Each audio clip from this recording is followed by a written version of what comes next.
Chapter 176, Wen Xinyun. There were many different types of bodies in the world, most of which made up guys.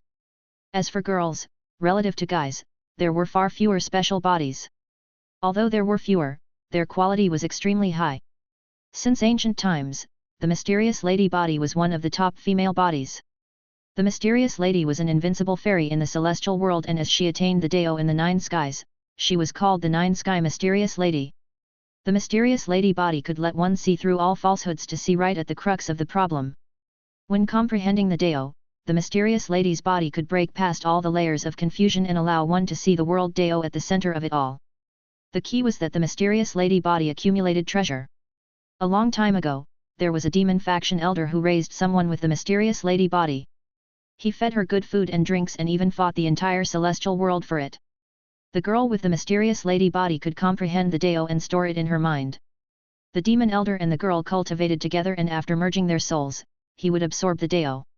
It was like someone cooking the meal and you just needed to eat it.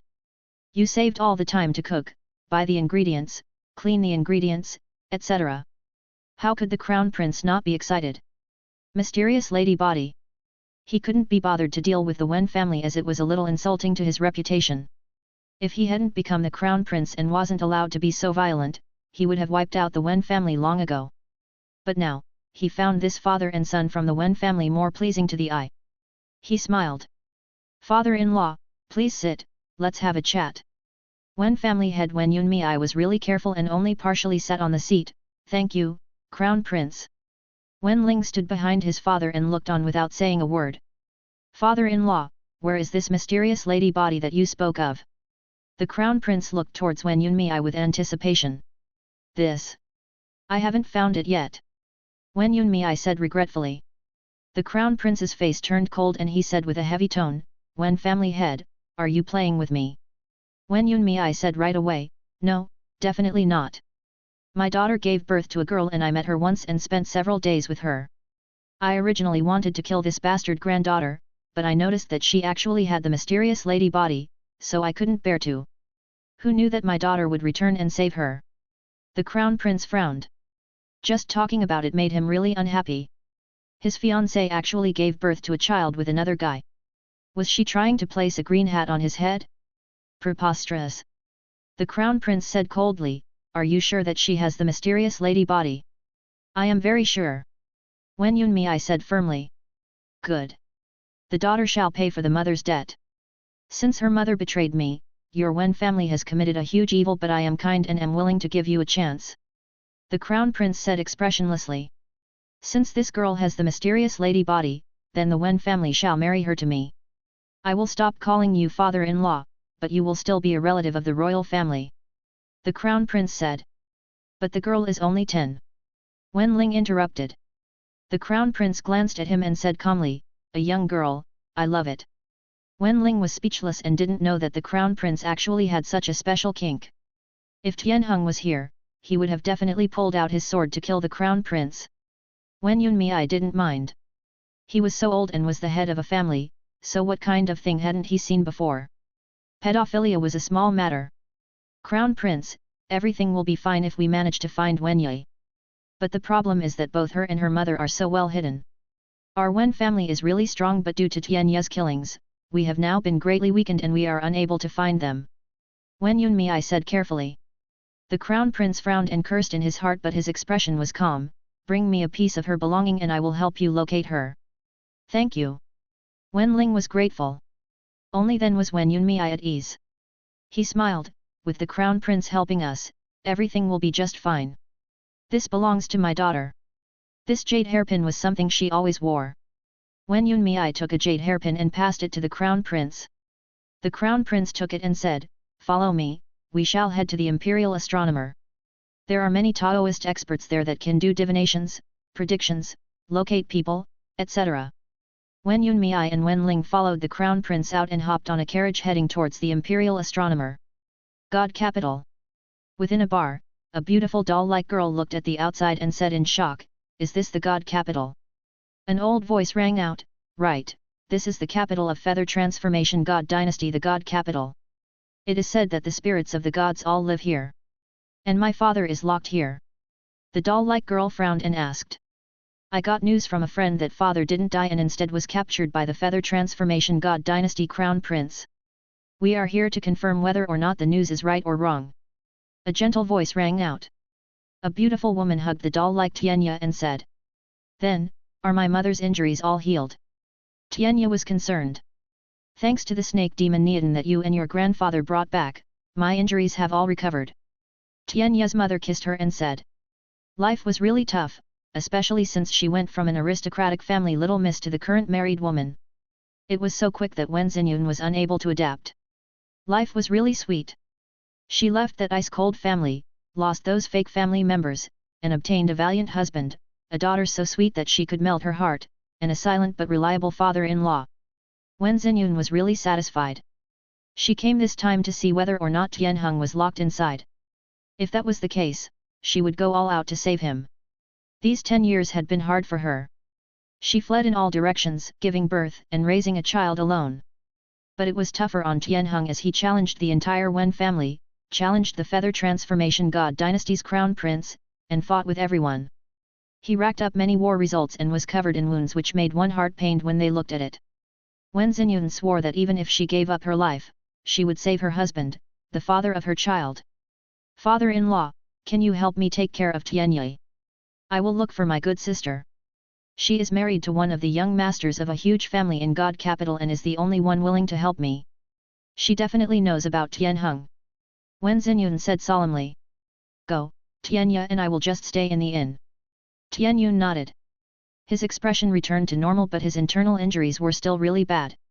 Without a year and a half of resting, he wouldn't be able to heal up. Tianye, be good. Do you understand? Wen Xinyun instructed Tianye. Mother, don't worry. I will be more well-behaved than you. Tianye rolled her eyes and said. Wen Xinyun hugged her cute daughter and kissed her. She then left the inn to find her closest sister. Chapter 177, She is at the God capital. Wen Xinyun left and made her extremely charming face slightly dirty. She wore a rough linen shirt and although her body was extremely seductive, she looked much more normal now. She was heading to find her only hope. When she was the little miss in Wen family she didn't have many friends. She only had one sister who was born on the same day as she was. They had similar environments. Their views and values were all similar and they were all equally talented. And the two of them were both beauties. When they grew older, many people came to ask for their hands in marriage.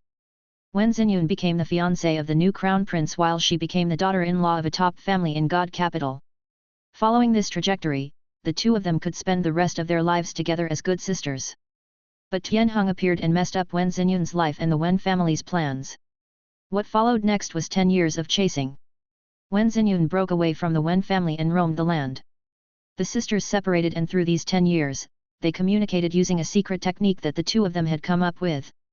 Wen Xinyun's life went up and down while her life was a clear fountain. She was a rich family daughter and studied hard to gain knowledge. She then married her husband, gave birth, and life was still like water. After not seeing each other for 10 years, Wen Xinyun felt really conflicted. She didn't know how she was or what her attitude towards her was. Wen Xinyun, who had been through all sorts of things in the world, was worried that this was a trap. But thinking about it, she was already in God capital, so why would she still be worried about this? She chose to trust her sister. They walked quickly on the busy streets and would occasionally ask people for directions. Just like that, she came to a secluded garden. The courtyard entrance was tightly shut and the area around was totally silent. Wen Xinyun walked forwards and looked around before knocking the door. Peng peng peng. The sound reverberated. Wen Xinyun was really nervous. Her body was tensed up and if there was something off, she would choose to flee right away. Creak. The entrance slowly opened and a beautiful face appeared in front of her. Xia. Wen Xinyun was stunned and didn't expect for her to be the one to open the door. Xinyun. Xia was really excited and nearly jumped up. She looked around before pulling Wen Xinyun. Come in quickly. Wen Xinyun didn't resist and walked in along with Xia. Only after the door closed did Xia heave a sigh of relief. She hugged Wen Xinyun and her eyes welled up with tears. You brat, how have you been over these 10 years? How did you end up like this?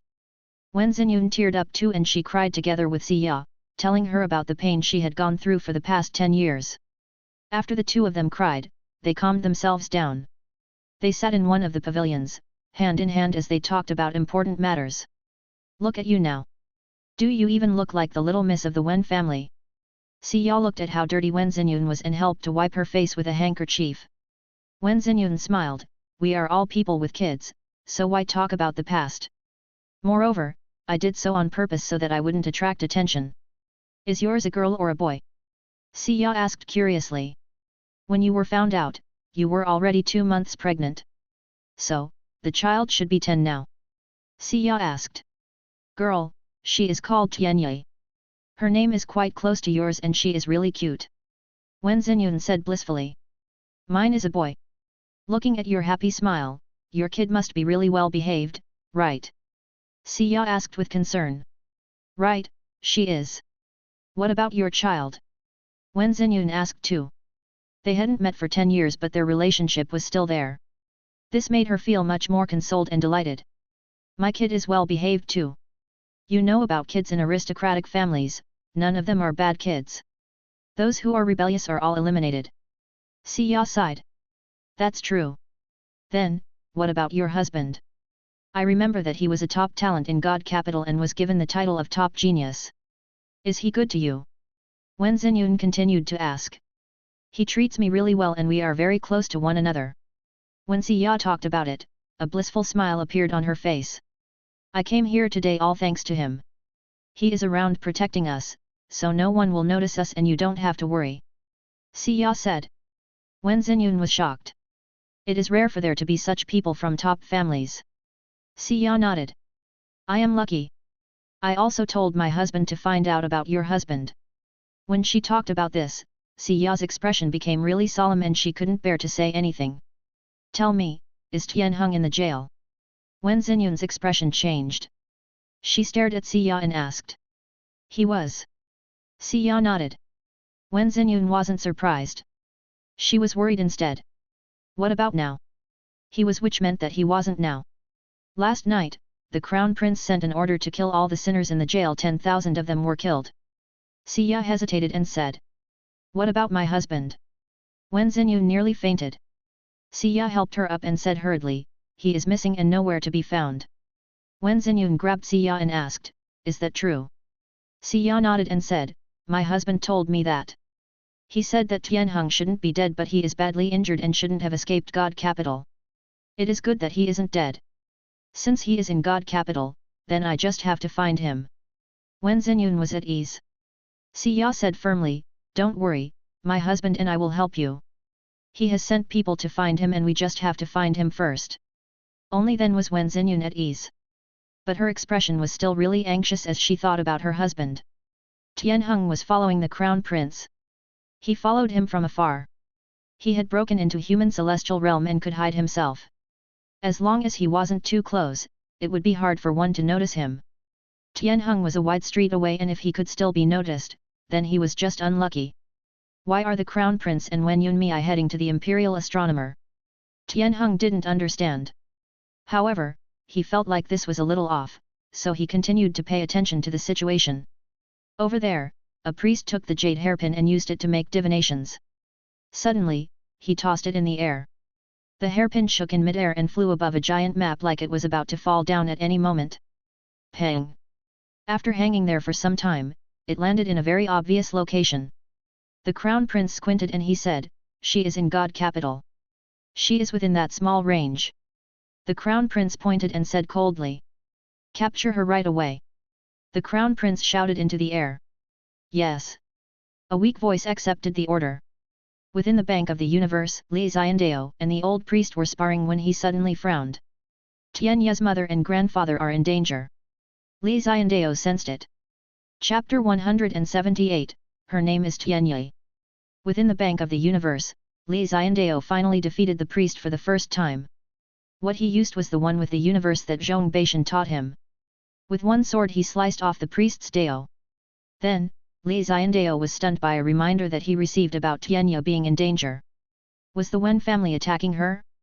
The priest looked at how Xiandao was in a daze after defeating him and asked, what happened to you? Xiandao shook his head and cast his thoughts aside, I have fought dozens of times with you and have not even won once. Now that I've won, I just feel a little happy. The priest laughed out loud, you are really amazing now. That scholar really gave you a lot of help. If I want to defeat you, I need to tap into even higher and deeper daos.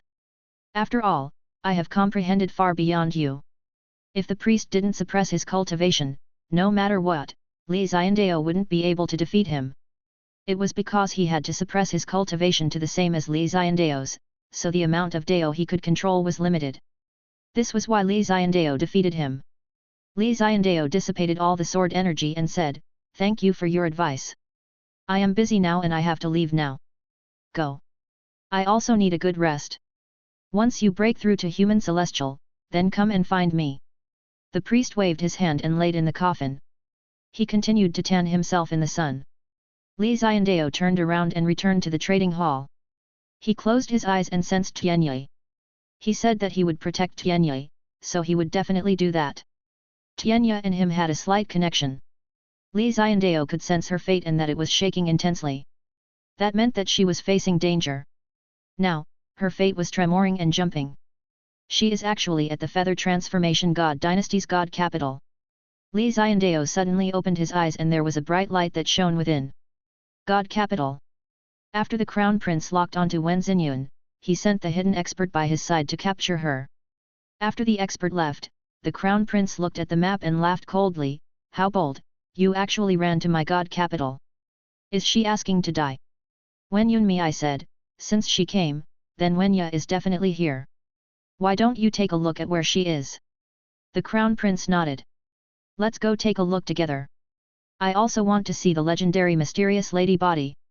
Wen Yunmi and Wen Ling immediately followed the Crown Prince and headed towards the location that they had confirmed just now. In the small courtyard, Wen Xinyun and Xia were still talking. They hadn't met in 10 years and they had endless things to talk about. They only had 15 minutes, so how could they finish talking? At that moment, a gentle voice rang out, someone is coming aggressively. I think someone found you. Leave now. Wen Xinyun's expression changed and she stood up, when I left no one noticed me. Husband, are you sure? Xia panicked. To be able to be so open and arrogant in the God capital, the Crown Prince is the only one. I recognize this aura, it is Li Go who guards beside him. A man appeared. He had sharp eyebrows and bright eyes which gave off a distinct aura. This was Xia's husband, the person who would inherit one of the large God capital families. Wen Xinyun said anxiously, since they can find me, then my daughter is in danger too. She is with her grandfather and he is still injured. I have to find her. Husband, what should we do? Xia looked at her husband. Go find your daughter and I will delay Li Go. The man said with a solemn expression. For his wife, this was all the help that he could give. Thank you, thank you. Wen Xinyun was really grateful. As time was of the essence, she ran out swiftly. Stay here Xia, don't head out. Li Go can't do anything to me. Xia's husband said solemnly and headed out of the courtyard. Hong. Just as he walked out, a dark sword struck him. It was extremely silent and just exploded without a sign. The aura was like that of a hunting dog that was about to bite down on him. I am the heir to the Dunmya family. If you dare to kill me, then the Crown Prince will suffer from our revenge. Xia's husband stood with his arms behind his back and said calmly. Hong. The sword energy missed by a few millimeters and shot into the ground. An extremely deep sword mark appeared. A guy hidden in the shadows appeared under the sunlight. His face was covered in scars that looked like dozens of centipedes connected together. Li Go. A human celestial killer under the Crown Prince. If you are not from Dunmya family, then you would have died today. Li Go said with a hoarse voice. It was like the sound of blades rubbing against one another. After saying that, his body disappeared and he chased Wen Xinyun. Xia's husband sighed, that is all I can do to help. A small bit, it was really a small bit of help. Over at the Imperial Astronomer, after the group of them walked out, they headed towards Wen Xinyun. Tianheng frowned and the bad feeling in his heart became stronger and stronger. What happened? Tianheng frowned and swiftly followed. He followed them for a period and noticed that they changed directions and headed towards an inn. In just a while they were right at the entrance. Tianheng took a look and his eyes were about to pop out. His wife, his father, and that little brat that he had never seen before was intercepted by the Crown Prince and the group of them. Wen Xinyun returned and wanted to flee along with Tianyun and Tianya, but Lai Go had chased up to them. Behind them, the crown prince slowly walked over. Wen Yunmei and Wen Ling were beside him. Wen Xinyun's own father and brother. Father, brother. Wen Xinyun looked at them in disbelief. His father was really the one who exposed her and brought the crown prince over? Shut up! You went against family orders and committed such a huge crime. You have no right to call me father. Wen Yunmei bent his back and stammered in front of the crown prince, but in front of his daughter, he was fierce and vicious. Wen Xinyun looked on in despair as she protected her daughter. She thought about how to escape, but unfortunately, the crown prince's group surrounded the inn. Is that the mysterious lady body? The crown prince stopped caring about Wen Xinyun. He stared at Tianya and sized her up. What do you want to do?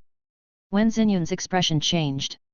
She was like a furious mother lion, baring her fangs.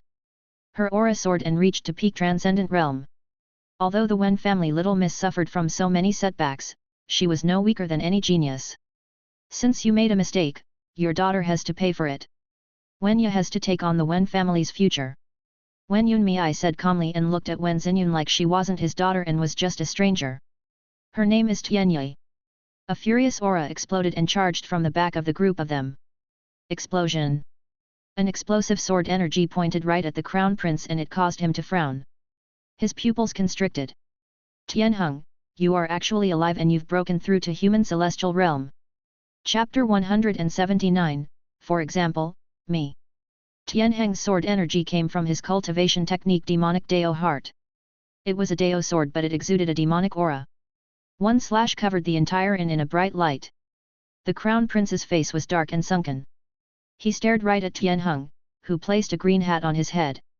He wasn't afraid at all and behaved in a calm manner. Wen Yunmei and Wen Ling were both shocked. Their shock turned to viciousness as they gritted their teeth. Too many members of the Wen family had died at Tianheng's hands. Thus, Wen Yunmei both hated and feared Tianheng. Die. Tianheng's target was the crown prince and he didn't care about Wen Yunmei and the others. This person actually dared to target his daughter. He served to die.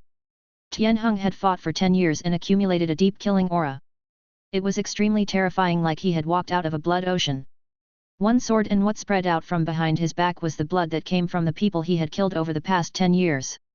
Explosion. The crown prince's breathing became more hurried. He could hold on for a moment, but under the hits of the thick corpse mountain and blood ocean, he was not able to hold on for a long time. Luckily, Lai Go helped. He hid in the shadows and was the crown prince's most trusted helper. He followed by his side every day and at this moment, he attacked. Clang! What Lai Go used was the dark shadow sword technique, a pure assassination sword skill. Each stroke and attack was really simple and clean. Its only goal was to kill. When he pulled his sword, he only had one goal, which was to kill the enemy. To use the least moves to kill the most people. This was the goal of the dark shadow sword technique and the standard of being an assassin. A cold glow, a magical artifact broke past the corpse mountain blood ocean and surged forth with a dark shadow around it. Tianheng was shocked and slashed forwards to strike the dark shadow attack. Hong! It clashed against the powerful strike, instantly destroying the inn. It continued to spread swiftly. Tianheng's expression changed. He used his techniques and a strong barrier appeared in front of him, blocking in front of Wen Xinyun and the other three. He was being responsible. A husband's responsibility. A father's responsibility. A son's responsibility. Lai Go went over to protect the crown prince to ensure that he was safe. He looked at Tianheng with a dark expression, his terrifying facial muscles twisted like several centipedes crawling about. It was so scary that timid people wouldn't dare to look at all. In the next second, Lai Go disappeared into the shadows. He hid and was prepared to deal a fierce blow. The energy shockwave dealt the most damage to Wen Yunmei, Wen Ling, and the soldiers that the crown prince had brought. Each of them was flung backward and they spat out blood. Gods were fighting and mortals were suffering because of it. Men, invite the royal family helper over. The crown prince looked around and raged. A human celestial dares to behave so arrogantly in my god capital. I think that you are sick of living. The crown prince pointed at Tianheng and said with a cold expression. Crown prince, kill him. Kill this bastard and everything will be fine. Wen Xinyun will be locked up by the Wen family and we will raise Wen Ye too. Wen Yunmei screamed and climbed up from the ground. He spat a mouthful of blood to the side and was extremely furious. Things would get extra spicy when enemies met. The moment when Yunmei thought about Crown Prince's support for him, he naturally felt really confident. Pa! But what welcomed him was the Crown Prince's slap. It caused Wen Yunmei's face to swell up and roll about on the ground. A few of his teeth fell out from his mouth. Crown Prince, Wen Yunmei looked fearfully towards the Crown Prince, her huge eyes filled with shock and confusion. Do I need you to tell me what to do? The Crown Prince stared at him with a cold gaze.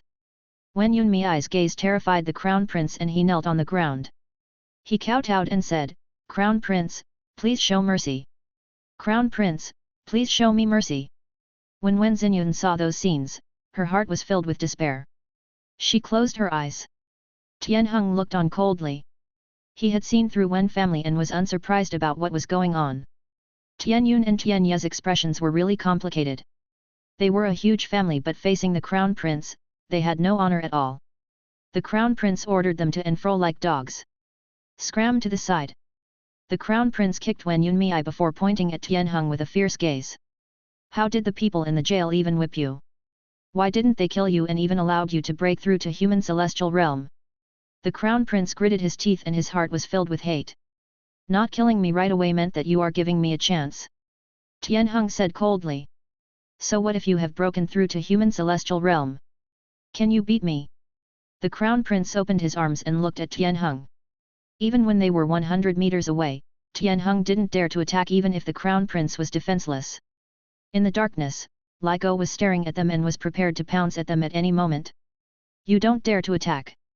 The Crown Prince laughed arrogantly. Let me tell you, this is God Capital, this is the God Capital of the Feather Transformation God Dynasty. The God Capital's helper is coming. What do you think you, a human celestial, can do? The Crown Prince laughed coldly. The moment the Crown Prince said this, several loud explosions could be heard in the sky. Tianheng's expression changed. The Crown Prince's reinforcements were here. Xinyun, I will hold them back for all of you to flee. Tianheng gritted his teeth. Wen Xinyun hugged Tianheng's thick arm and smiled in despair. Do you think we can flee from 10 human celestials? Right, 10 human celestials were coming. This also didn't take into account Li Go who was in the darkness. Even if Tianheng wanted to hold them back, he wouldn't be able to. Tianheng was speechless and knew that he was too weak now. Tianheng just knelt and looked at Tianye. He reached out and wanted to touch her but he was afraid that his thick hands would hurt her tender skin. He didn't dare to touch her and he retracted his arm.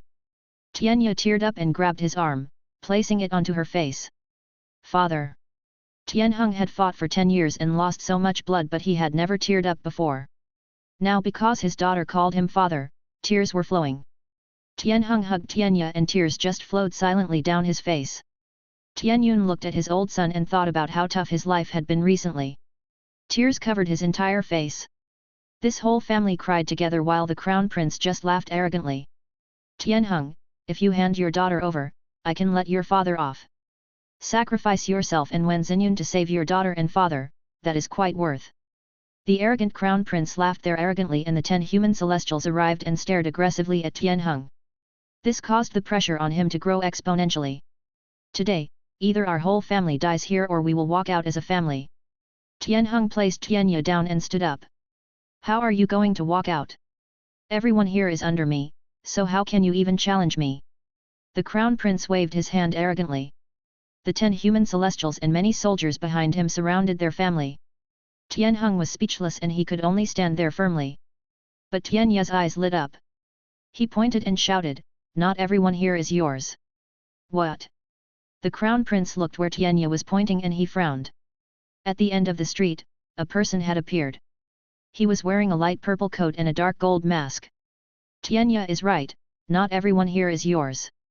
Li Xiandao nodded. For example, me. Li Xiandao pointed at himself. Chapter 180, Is this cultivation enough? At this crucial juncture, Li Xiandao finally arrived. He had to come. Be it Li Xiandao saying that he wanted to protect Tianye or the contract he signed with Tianheng, Li Xiandao had no choice but to protect their entire family. This was why he was here. Even if this place was the god capital of Feather Transformation God Dynasty. Even if Li Xiandao was only at peak transcendent realm, he still came. He wore the purple robe, he stood tall and gave off an extraordinary aura. Just by standing there he attracted the gazes of everyone else. Tianheng looked on in shock, which then turned to surprise. The Bank of the Universe's owner was here, they could be saved. But Tianheng was not sure whether or not Li Xiandao could win. Li Xiandao's cultivation was only at peak transcendent realm and wasn't even stronger than him.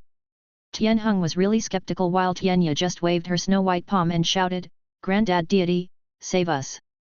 Tianyun looked at Li Xiandao in anticipation. All their hopes were on him right now. Wen Xinyun also heard Tianya spoke of a granddad deity, but she had never met him before. Now that she saw him, no matter what, she was filled with anticipation. The Crown Prince didn't feel the same way. He thought that Li Xiandao was an expert, but he only peaked transcendent realm? He rubbed his eyes and mocked, "Are you here to die?" Li Xiandao shook his head. "I am here to bring them away." The Crown Prince's expression was weird and he asked, "Do you know where this place is?" "God Capital." Li Xiandao replied. The Crown Prince looked at Li Xiandao arrogantly and asked loudly, "Since you know, then you dare to come save them with such low cultivation?"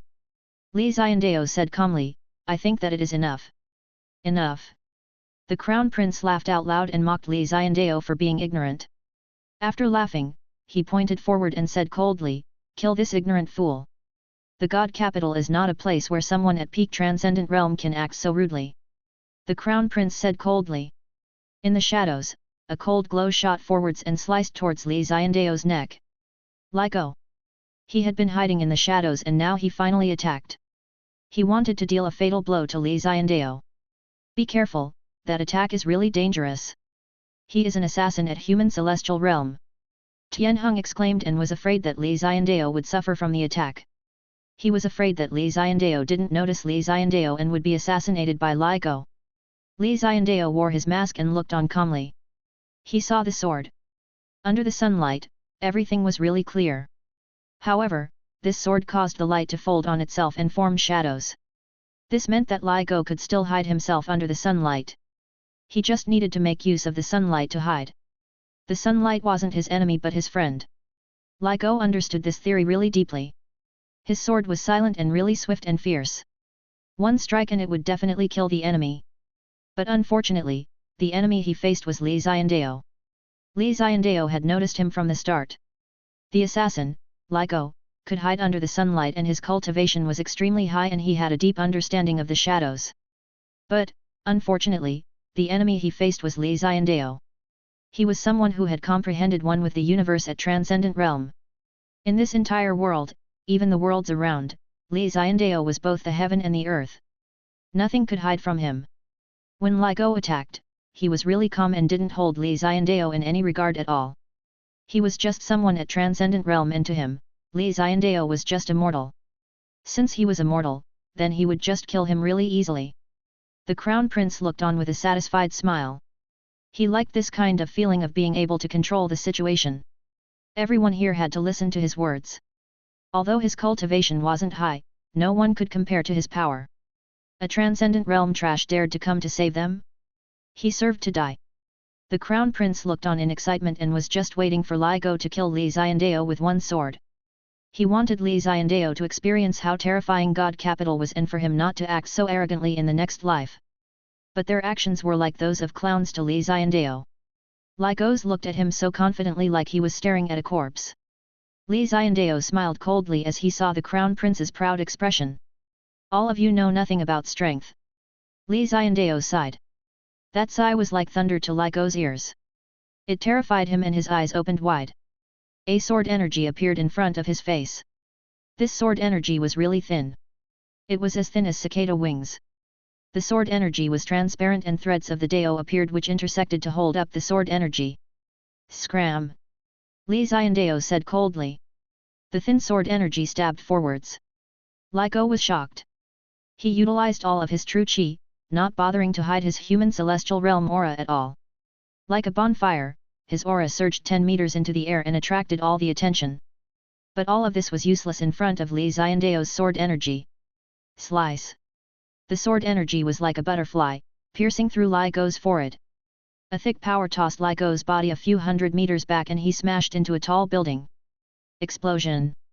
Li Gou's human celestial realm aura exploded and scattered throughout the building, leveling it to flat ground. The dust bellowed and everyone looked on in disbelief. What was going on? One sword? No, it was just a thread of sword energy. One sword energy killed a human celestial realm assassin? When the dust scattered, Li Gou's corpse appeared in the dust. There was a wound at his forehead and the other parts of his body were unharmed. The Crown Prince looked at Li Gou in shock. He looked at Li Xiandao and then turned towards Li Gou. You are only transcendent realm. How can you kill someone at human celestial realm with just one bit of sword energy? The Crown Prince questioned. He asked the question that everyone wanted to ask. Transcendent realm. Li Xiandao didn't reply and just questioned back. Hong. It was as if one tossed a giant corpse into a calm lake. Ripples surged across 100 meters and the mountains around also started to shake. Like a priest punching forwards under the moonlight, causing the scenery and moonlight to collapse. At that point, sword energy surged about on that street. Li Xiandao's sword energy was so thin that it was transparent. Li Xiandao stepped into human celestial with just one step. Now, are all of you still shocked? Li Xiandao asked calmly. The Crown Prince looked on, his emotions surged about like a raging ocean. Human celestial. He was human celestial. In Eternal Land, human celestials were ancestor-level people. How many people were trapped in Transcendent Realm and were unable to reach human celestial realm? How many people had cultivated for so long, for hundreds, thousands, and even tens of thousands of years to try to reach this realm? As for Li Xiandao, he took just one step. One step and he entered human celestial. All of them looked on in shock. Li Xiandao looked at them and thought that he was not shocking enough and he didn't cause them to feel despair. Which was why he took another step. Hong. This time, the oceans really surged. Chapter 181, Decisive Killing. Li Xiandao's second step caused the color of the sky to change.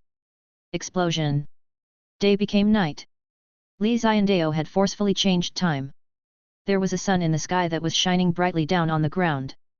Now, it had turned into a silver moon that cast clear moonlight onto Li Xiandao's body, creating a thin, blurry veil over his body.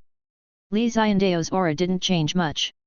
At least in the eyes of the Crown Prince and the others there wasn't much of a change. This was because Li Xiandao was no longer relying on his aura.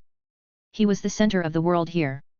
He looked towards the Crown Prince and it felt as if the universe was looking at him. It was extremely terrifying and it caused his body to shudder. Just one gaze. Li Xiandao was so strong. Didn't you say that I wasn't strong? Li Xiandao said calmly. Now, I will show you how strong I am. Li Xiandao sighed.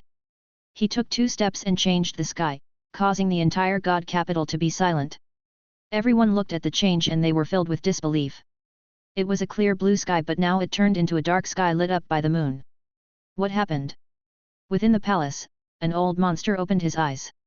He frowned as he looked at the sky. Someone actually reached such a cultivation, but what gave him such confidence to charge into my god capital? Not good. If he is here to deal with my feather transformation god dynasty, then things will get out of hand. The old monster's face changed and his body disappeared towards the battlefield. He was not the only one who rushed towards the giant god capital. At the center of the battle, the people on the streets all hid themselves in fear. Only Li Xiandao and the rest were left there. Li Xiandao was at one end of the street alone. Tianheng and his family were on the other end. The Crown Prince and his men were at the center. You? Who are you? The Crown Prince collapsed. He looked at the silver moon in the sky and his mental state collapsed. Could he offend someone with the ability to change the sun into the moon? He could be the feather transformation god dynasty's crown prince. But there had been many crown princes before him. In truth, even if his father came, he had to be respectful towards Li Xiandao. The crown prince was terrified now. He wanted to kneel down and beg. Not only him, but the 10 human celestials who rushed over all looked at Li Xiandao nervously. They all wanted to kneel down to beg. But they couldn't. Li Xiandao walked over slowly. There weren't any phenomenons now, but they behaved with even more fear than before. Li Xiandao said while walking, all of you were right, I am really weak so I had to raise my strength. Moreover, there is gold on a guy's knees. Even if you lose your lives you shouldn't kneel to others, you have to keep your last bit of pride. Li Xiandao said as he walked in front of the Crown Prince. The Crown Prince looked at Li Xiandao's cold and terrifying gold mask like he was facing a demon. His expression was one of terror and he started to tear up. He also wanted to kneel down and beg. Who cared about the gold on a guy's knees? As long as one alive, then there was gold. If one was dead, then everything would be gone. But, he couldn't kneel down. The Dao in this entire area was one with Li Xiandao and he could just easily make them kneel. Let me go please. The Crown Prince shuddered as he begged Li Xiandao. But he was met with Li Xiandao's cold eyes. There was no emotion and it was extremely cold. The Crown Prince felt that Li Xiandao's gaze had froze his body. Fear spread throughout his body. This was the first time he felt afraid since he was born. Li Xiandao said calmly, whether or not I let you off depends on Tianheng and his family. The Crown Prince's expression froze. Depends on Tianheng and his family? Then, wasn't he definitely dead? He was just targeting Tianheng's daughter. How could a father accept such humiliation? The Crown Prince slowly twisted his head. He wanted to say something but he was met with a pair of blood-red eyes. Hong! A terrifying killing intent exploded. Tianheng punched the Crown Prince's heart without any hesitation. Kaka! The Crown Prince's heart exploded and his spine was torn apart. He flew backward like a banner before falling to the ground with a loud thud. Dead. Tianheng punched the Crown Prince to death with one fist, venting a father's rage. Li Xiandao looked on calmly and turned towards the 10 human celestials who had rushed over. At this moment, the faces of the 10 of them were ashen white. They wanted to beg like the Crown Prince but they couldn't kneel down. Give them each one fist and then we shall leave. Li Xiandao's eyes flashed as he gave the order. Those people didn't do anything from the start and they didn't deserve death. But they forced Tianheng and his family into such a situation, so it was natural that they had been punched and injured by Tianheng. Tianheng nodded and attacked swiftly. Peng peng peng. 10 fists and the 10 of them flew backward. All of them spat out blood and laid on the ground with their heavy injuries. From start to finish, Li Xiandao only used one thread of sword energy and took 2 steps forward to break through. The sure death scenario to Tianheng's family was instantly solved. The Crown Prince was dead. Li Go was dead. The 10 human celestials were badly injured. The soldiers all trembled and retreated. Li Xiandao disregarded all of them and he turned towards the Wen Yunmei and Wen Ling. Wen Yunmei's body froze. He saw Li Xiandao's cold aura and Tianheng's explosiveness. He was so terrified that his heart shuddered. He looked towards Wen Xinyun and begged, "Daughter, please save me. Moreover, I was the one who raised you. If your brother and I die, your mother will be really sad. Sister, brother treated you so well when you were young, so let me off. I don't want to die." Wen Ling started to beg too. His knees went soft and he realized that he could finally kneel. Wen Xinyun looked at them with a bitter smile. "I really didn't think that you two were my father and brother. Just treat it like I am dumb. I am wrong and deserve to die, but give your mother and grandmother face and let me off." Wen Yunmei knelt down onto the ground and begged too. Both the father and son knelt down to Wen Xinyun, begging for their lives. "If you didn't target my daughter, then I could have let you off, but..." Her face turned ice cold and her gaze became really vicious. "You shouldn't have wanted to send my daughter to the Crown Prince. Because of that, all of you deserve to die," Wen Xinyun said coldly. The moment she said this, Tianheng shot out 2 streaks of sword energy to kill Wen Yunmei and Wen Ling. When Li Xiandao saw that everything was over, he turned around and said, "We have to leave, those few old people are rushing over. Granddad deity, can you beat them?" Tianyu ran over and opened her arms to ask Li Xiandao for a hug. Li Xiandao saw how cute Tianyu was and smiled too. "Granddad deity will hug you and fight them at the same time." Li Xiandao picked her up with one hand and walked towards the city entrance. Even when he hugged the child, Li Xiandao was still filled with confidence. The 2 steps gave Li Xiandao's indescribable benefits. Chapter 182, Sword Rain. God Capital was not peaceful at all tonight. No one could sleep peacefully. All of them looked in shock towards the sky and at both the moon and the Milky Way. Who did that? It was just so terrifying that he was able to change the weather and the color of the sky. Hong! Many people flew across the sky of God Capital and they all rushed towards where the fighting was. The old monster in the palace was the first to rush over. When he saw the crown prince's body and the 10 badly injured human celestials, he frowned and looked in the direction that Li Xiandao had left. This person is so arrogant and actually dares to kill people in my feather transformation god dynasty. The old monster hollered.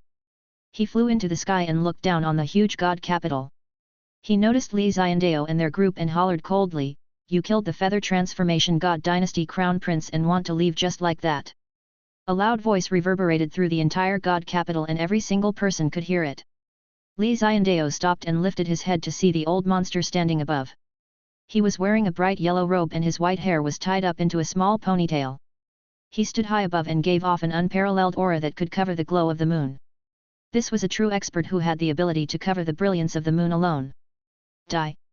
After the old monster saw Li Xiandao, his expression was ice cold. Without any hesitation, he slapped down with his chicken feet-like palm. Fist of the heavens! Explosion! A giant fist slapped down from above which caused the clouds to shake and storms to be born. It was really aggressive and he wanted to kill Li Xiandao right away. This strike was really terrifying. Li Xiandao and his group were covered by that giant palm. The palm was like the sky. The sky collapsed. Even if Tianheng had entered human celestial realm, he was stunned when he saw that strike. That was just too terrifying. Just like how Li Xiandao changed the weather with one step. This palm covered the entire area. Tianheng and his family could only place their hopes on Li Xiandao. They looked towards him with anticipation. If Li Xiandao could block it, then they would all be fine. Tianya hugged Li Xiandao's neck and she was slightly nervous. She asked, "Can Granddad Deity beat him?" Li Xiandao pinched her cheeks to help loosen the atmosphere. "I will try. I will try." Li Xiandao was just being humble. Li Xiandao placed his fingers together like a sword and the energy in his body shook. Dong! In an instant, several threads of sword energy appeared in the area. 108,000 swords. The sword energy was as thin as cicada wings and they all contained Li Xiandao's comprehension of the Dao. Li Xiandao stepped into the air and he said solemnly, "I am afraid that millions of people will die if we fight there. You don't care but I don't want to slaughter the innocent. Now, I will kill you." With the 108,000 swords behind him, Li Xiandao was like a sword celestial who stabbed forwards. Explosion! In the next second, the 108,000 swords charged towards the palm. "Since your palm was like the sky, then, my sword energy will destroy the sky." Li Xiandao hugged Tianya with one hand while the other directed the 108,000 swords. The millions of people in God Capital raised their heads and they looked on with their mouths agape. A giant palm covered this entire area and pressed down viciously. A mysterious, masked man carrying a kid held the entire sky up with one hand, striking back with his 108,000 swords. 108,000 swords were like 108,000 bright lights. They were extremely beautiful and lit up the night sky. Li Xiandao was amongst them like a god. Tianya didn't address him incorrectly, Li Xiandao was truly like a deity. Explosion! 108,000 swords forced the palm back. It was like a fireworks display as the swords exploded in the air. A terrifying energy blow exploded in the sky and shook the surrounding area within a couple thousand miles. The weather was affected and it started to rain for no reason. The rainwater landed and the silver moonlight caused the rain to glisten. Li Xiandao hugged Tianyi. The old monster's face was dark and cold as he questioned Li Xiandao. "Who are you?" Li Xiandao looked at him coldly and didn't say anything. "Your cultivation isn't bad but this doesn't give you the right to behave so arrogantly in my god capital," the old monster said coldly. Li Xiandao continued to look on coldly. The old man frowned and was really unhappy with Li Xiandao's attitude. He asked, "Are you mute? Have you ever seen someone who speaks to a corpse?" Li Xiandao didn't care about the old monster at all. "You?" The old monster stared at Li Xiandao furiously and gritted his teeth. He treated him like a dead man? "Eat my Heaven's King fist!" The old monster punched viciously, causing the air to explode. Rainwater splattered and thick fist aura covered Li Xiandao. This fist was so terrifying that it made shattered one's will. The Heaven's King fist was very overbearing and it was used to kill. Under the fists, enemies had to yield. If they didn't, then they would die. This attack gave the old monster confidence to fight Li Xiandao in the god capital without worrying about the life and death of the civilians. They were just people and if they died, then so be it. Anyway, the feather transformation god dynasty had a huge population. Li Xiandao hugged Tianyi. Tianyi, let me show you a beautiful sword attack. Tianyi's eyes opened wide, and even if the fist covered them, she didn't fear it. She looked at Li Xiandao's sword in anticipation. Li Xiandao's Dao attainments flowed out. They were connected to the universe as well as the Dao. At that moment, Li Xiandao was connected with the universe. He reached out. Hualala! The rain stopped. Drops of rainwater could be seen, and they were all controlled by Li Xiandao. Clang! A drop of rainwater turned into a sword. How many drops of rainwater were there? That was how many swords Li Xiandao had. In the next second, Li Xiandao flicked his fingers, and the long sword that was formed from a drop of rainwater flew forward. Hong! With one sword in the lead, numerous long swords followed behind, and all of them shot forward. This scene was even more terrifying than before. Millions of swords all shot out with terrifying auras. This was the one with the universe that Li Xiandao learned from Zhong Baishan. Now, he merged it into his own sword technique. Explosion! Heaven's King Fist! It instantly shattered under the attacks of the million swords. Hong! The old monster looked on in terror. The million swords flew out at the same time, and there was no way he could escape. Pu pu pu! Sounds of swords piercing the body reverberated throughout, and the old monster was paying the price for his carelessness. Li Xiandao returned to the ground and placed Tianyi down. They continued to walk towards the city entrance. No one could stop him. The sky was dark, and it was time to sleep. It was better if they did exercises that were good for their bodies. Fighting and killing was so bad. But when Li Xiandao passed through the city entrance, the weather changed once more. The blue sky and the bright sunlight gave one a comfortable and warm feeling. Everything that happened in the God capital was like a dream. Chapter 183, Storm Ends. Li Xiandao brought them out of the God capital and took them to the lakeside. Tianheng wanted his entire family to kneel to Li Xiandao to thank him. But Li Xiandao rejected the notion. He turned around and left, not allowing them to kneel to him. Li Xiandao looked at Tianheng and said, I followed the contract to ensure your family's safety. Now that the contract has been honored, there is no need for you to kneel, as that is merely the agreement we had come to. Tianheng didn't force him to accept it and said, right, then the contract is done.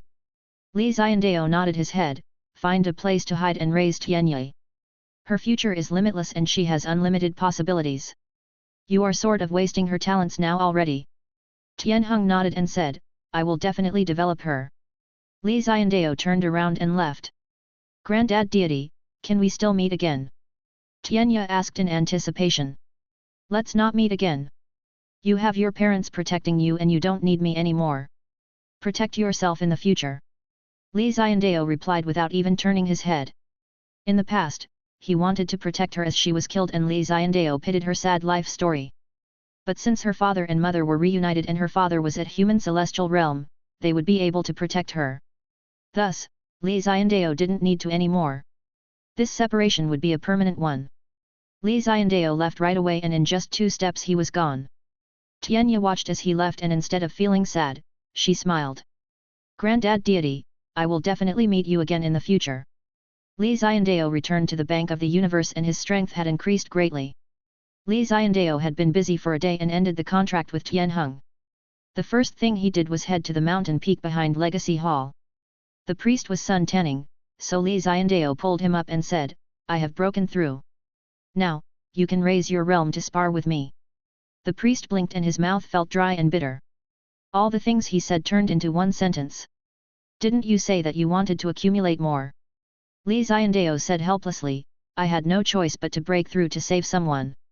Li Xiandao could kill people at human celestial realm from transcendent realm, but that was for those who were at initial human celestial realm. It was tough to kill those in the middle and impossible to kill those at late human celestial realm. If he didn't take those 2 steps, he would still be fighting in the God capital now. The priest sighed. Didn't you say that you would let me rest? The elderly need to exercise more to keep themselves healthy so that they can live forever. Li Xiandao said in a serious tone. But I am already dead. The priest said with sadness and rage. Arg! Li Xiandao coughed, the dead need to continue contributing to society. Only then will you be a true sage. The priest looked at Li Xiandao's mouth. This guy could really bring the dead back to life. From now onwards, you will come once every 3 days. The priest made a rule. Li Xiandao said unhappily, you don't need to rest for such a long time. The priest said, you know me well. My Dao isn't as shocking to you as it was the first time. You should find someone else like the scholar and the other ghosts. The priest hoped that Li Xiandao would find problems with the others too. Li Xiandao thought about it and it did make sense. Including war god Zhaowuji and sword god, Li Xiandao could spar with all of them. Although Li Xiandao understood their Dao, that was in transcendent realm. Human celestial and latter realms would have different changes. Okay, then once every 3 days. Li Xiandao nodded his head and agreed. The priest heaved a sigh of relief and started to spar with Li Xiandao. This time he went all out, pushing his strength to the same realm as Li Xiandao. The Dao attainments he had were dozens of times stronger as he used them to attack Li Xiandao. Peng peng peng. Li Xiandao couldn't fight back at all and was totally destroyed. His face swelled up from the beating. You just entered this realm, so you really are weak. You have comprehended so much about human celestial realm, but you know nothing about this realm. To hold on for so long is already really good. The priest consoled Li Xiandao. He felt much better after so viciously beating up Li Xiandao. He hadn't felt this good in such a long time, although he knew that it was temporary. As Li Xiandao comprehended more, he would turn the tables and slowly understand him. But even then, it felt good to beat him up once. Li Xiandao climbed up. As expected, there are many things I need to learn about the legend realm. Thank you for your teachings today. In God Capital, Li Xiandao's first step broke past the barrier to human celestial realm. His second step shattered the barrier from human celestial to legend realm. This was Li Xiandao's current cultivation. Legend realm first stage. From transcendent realm to human celestial, he was a transcendent realm cultivator stepping forward to become a fake celestial. Human celestials were fake celestials. Cultivators at this realm had terrifying strength, far above that of transcendent realm, and it gave one a misleading feeling like they were a celestial. This was why many people said that human celestials were fake celestials. After going through all that, one would have a deeper understanding of becoming a celestial. Li Xiandao had accumulated a lot of knowledge, which was why he was able to step through the realm right away. The second step was into legend realm. The realm after human celestial was legend realm. Why was it called the legend realm? Invincible people were all legends. People who could change the weather were legends. People who could fight a god dynasty alone were legends. People who could suppress everyone learning the same technique as them were legends. In Eternal Land, only those who entered Legend Realm could be considered top experts. The 33 stages in Legend Realm corresponded to the 33 heavens.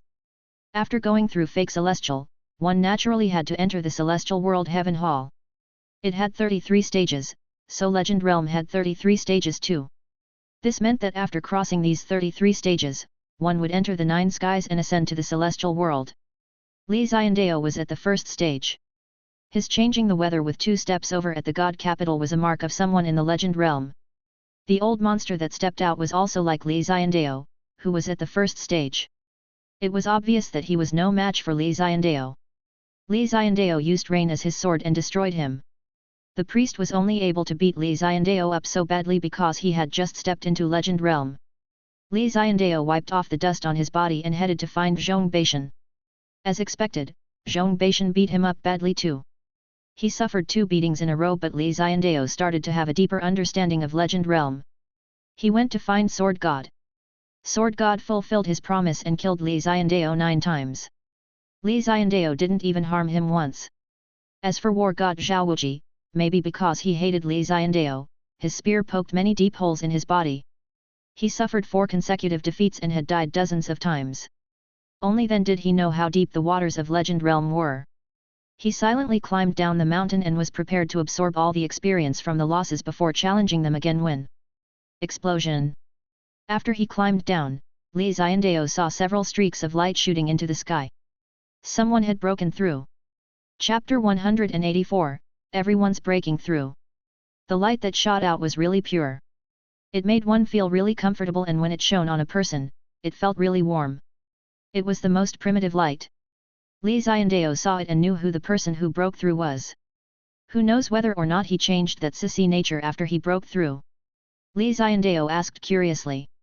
If he did, then Li Xiandao could accept him. If he didn't, then would Li Xiandao have to consider breaking the contract? Explosion. Light surged into the region where Tian Guangming was cultivating. He rose up slowly and his body was wrapped up in very pure light. He was extremely eye-catching. Pang! The rumbling energy shook the area around him, causing a huge commotion. I finally broke through. Tian Guangming opened his eyes and roared with excitement. He finally forced the goddess of light divinity into the god of light divinity. Tian Guangming's cultivation also reached human celestial realm, improving by leaps and bounds. Li Xiandao looked on with his arms behind his back. When he saw that Tian Guangming was still quite normal, he nodded with satisfaction. It was good that he corrected his sissy nature. Otherwise, who could accept him and his girly demeanor and actions? He would even tear up, and with that little beard on his face, Li Xiandao wanted to beat him to death. Finally, he changed it. Master! Tian Guangming flew over excitedly. He landed in front of Li Xiandao and lifted his chest. Yang energy exploded forth. Li Xiandao looked at him and said coldly, "Wear your clothes. Are you trying to streak?" Tian Guangming was shocked and quickly put on his clothes. He didn't understand. My saint light should block everything. Why are you able to see through it? Tian Guangming thought that it was okay since he had the light covering his body. When he was breaking through, his clothes had already turned to dust. Who knew that Li Xiandao could see through the light right away? I think that it is best if I end the contract with you. Li Xiandao sighed and left after turning around. Don't, I am extremely loyal to Master. I would rather die than leave the Bank of the Universe. Tian Guangming chased Li Xiandao and said firmly. Then, go and die. After you die I will bury you on the mountain peak behind Legacy Hall, so you can stay in the Bank of the Universe for the rest of your life. Legacy Hall said coldly.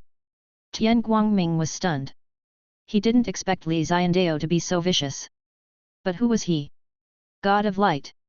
The Son of Light, the Master of the Divinity, the loyal believer of the Bank of the Universe, the most well-behaved little brother of Li Xiandao. Master, I am now at human celestial realm and I've totally merged with the light divinity. I won't be a sissy anymore. Tian Guangming promised. Is that so? Li Xiandao asked suspiciously. Of course, I am a man now. Tian Guangming patted his chest. Okay, show me an orchard finger. Li Xiandao said casually. Annoying. Tian Guangming did it right away. Li Xiandao looked on speechlessly. It was hurtful to the eyes. That was just reflex, it was definitely reflex. Tian Guangming laughed awkwardly and explained. Li Xiandao didn't believe him at all. It really is. Master, look. I don't have it now. The female personality affected me and it will definitely get better. Tian Guangming nearly swore. Okay, I believe you. Since you broke through, then go stabilize your cultivation and don't end up dropping back down. Why are you following me? Li Xiandao said helplessly. I wanted to ask whether or not you had anything bugging you that I can handle. I will do it well. Tian Guangming ensured. Li Xiandao wanted to say that he had nothing bothering him when several auras surged at the mountain peak. Hong hong hong. Li Xiandao's eyes flashed. They all broke through. Battle Angel Michael, Archangel Gabriel, Moon Angel Yuzuna, Fallen Angel Lucifer, Heaven Heart, Chubai and Wu Xianer all broke through. Some were strong while some were weak. But without exception, all of them became stronger. Apart from Wu Xianer, who didn't reach human celestial realm, the rest all did. Even Chubai did. She had all the memories of Ling Ren and along with the fact that she had been dead for 50 years and comprehended death, it was easy for her to break through. Out of the rest, Lucifer, Moon Angel and Heaven Heart had the highest cultivation. Li Xiandao nodded his head in satisfaction and looked at Tian Guangming. I have many talents now and don't need you. Tian Guangming's expression changed and he said solemnly, Master, I have an illness now. If Master doesn't order me to do anything I will die. Li Xiandao looked at him and said helplessly, since that is the case, then I can't let you die. Call them all to come here. I want to distribute missions. Tian Guangming's eyes lit up, I will succeed. Li Xiandao waved his hands and asked Tian Guangming to leave. As for him, he went back to his room to wash up. He had fought 4 separate battles and died dozens of times. Li Xiandao felt really dirty and that there was a need for him to wash up. When Li Xiandao finished, he changed into a white shirt and put on a mask before he went into the trading hall. Tian Guangming and the others were waiting for him here. 7 was here too and looked silently at Li Xiandao. Master! The moment Li Xiandao walked in, all of them shouted in unison. Li Xiandao waved his hands and sat on the chair. All of you have broken through and I am very happy about that. The bank has some contract disputes that I want you to get back. Tian Guangming said loudly, Master, just give the word. We will definitely succeed. The others looked on confidently. Li Xiandao looked at 7 and said, the Feather Transformation God Dynasty owes us a lot. Let's get them all back. Give them all the ones that they can complete. 7 nodded. She didn't need to even look and said really confidently, the Feather Transformation God Dynasty has 15 contracts. Apart from the northern region Lord 1, there are 14 more. Out of the 14, the smallest one is 10,000 years old. Among them, 9 are from the royal family and 5 aren't. Li Xiandao and the rest listened silently. Out of the 14, the most precious one was pawned by an ancestor of the Feather Transformation God Dynasty to borrow an eternal life tree. This person's cultivation is really high. 7 said. Hand it to me. Heavenheart said confidently. After merging Buddha and the devil, Li Xiandao allowed him to cultivate in the 10,000 country book depository. He improved greatly and now he was confident in completing the contract. 7 passed it to him right away. This one belongs to another one of the Feather Transformation God Dynasty's female ancestors. She used one of Feather Transformation God Dynasty's celestial artifacts as collateral to borrow eternal beauty. 7 picked up an contract and read it. Eternal beauty. Li Xiandao's brow rose up. There was such a thing? Chapter 185, Tian Guangming's Ambition. Li Xiandao knew what a beautiful face was and believed that it existed. But what was eternal beauty? Li Xiandao had totally no idea. It is the powder borrowed from the face of the top fairy in the celestial world. Although it is not as important as the face, it can allow people in lower worlds to maintain their beauty. 7 explained. Li Xiandao was enlightened. The top fairy in celestial world was the moon celestial who many people chased after. The difference was that the moon celestial took the entire face while this woman used the powder left from the moon celestial. Moon angel stepped forwards and the moon-like blade behind her was floating in the air. Let me do this. I also have a celestial artifact and only a woman can fight another woman viciously. Li Xiandao nodded. Men would sometimes take pity on beauties but women would definitely be willing to go all out, especially women who wanted to preserve their youth. They drew a lot of hate from everyone else. 7 passed the contract to Moon Angel and said, good luck. 7 was really annoyed by women who didn't return the things they owed and by those who sought after eternal youth. Li Xiandao watched as 7 passed contract after contract to them. Some of them even took 2 contracts. Tian Guangming was afraid that Li Xiandao would forsake him due to his lack of hard work. Thus, he took 3 contracts for himself. His 3 contracts weren't involving people from the Feather Transformation God Dynasty but people from the big families. Otherwise, Li Xiandao was worried about whether they would beat him to death. Li Xiandao saw that they all received contracts and said, all of you can head out. Collect all these debts and whoever returns first will be rewarded. Tian Guangming's eyes lit up and he said solemnly, don't worry master, I will definitely be the first. The other people couldn't help but laugh when they looked at the 3 contracts in his hand. Okay, then all of you can leave. You can't just say that you want to be first, you have to work hard for it. Li Xiandao said calmly and chased them out. They all searched out like a school of fish. Even Wu Xianer got a contract, the weakest one out of all of them. Only Li Xiandao and 7 were left in the giant bank of the universe. Li Xiandao looked at 7 and wanted to have a heart-to-heart talk with her but 7 said solemnly, Master, I noticed that there is a watch that isn't behaving. Li Xiandao frowned and his heart jumped a little, what do you mean? The watches all listen to my orders to find suitable masters but one of them doesn't. It roams around on its own and I don't know where it went. I can't track it anymore. 7 said seriously. Li Xiandao felt a bit nervous and it seemed like he would soon be noticed. That watch was the one that he privately instructed. Li Xiandao was the owner of the Bank of the Universe, so naturally, the watch had to follow his orders. So, the watch blocked 7, not allowing her to notice it. Li Xiandao didn't expect the watch to be so bold to actually block 7. Things would definitely be exposed like that. Why do you follow my orders but ignore hers?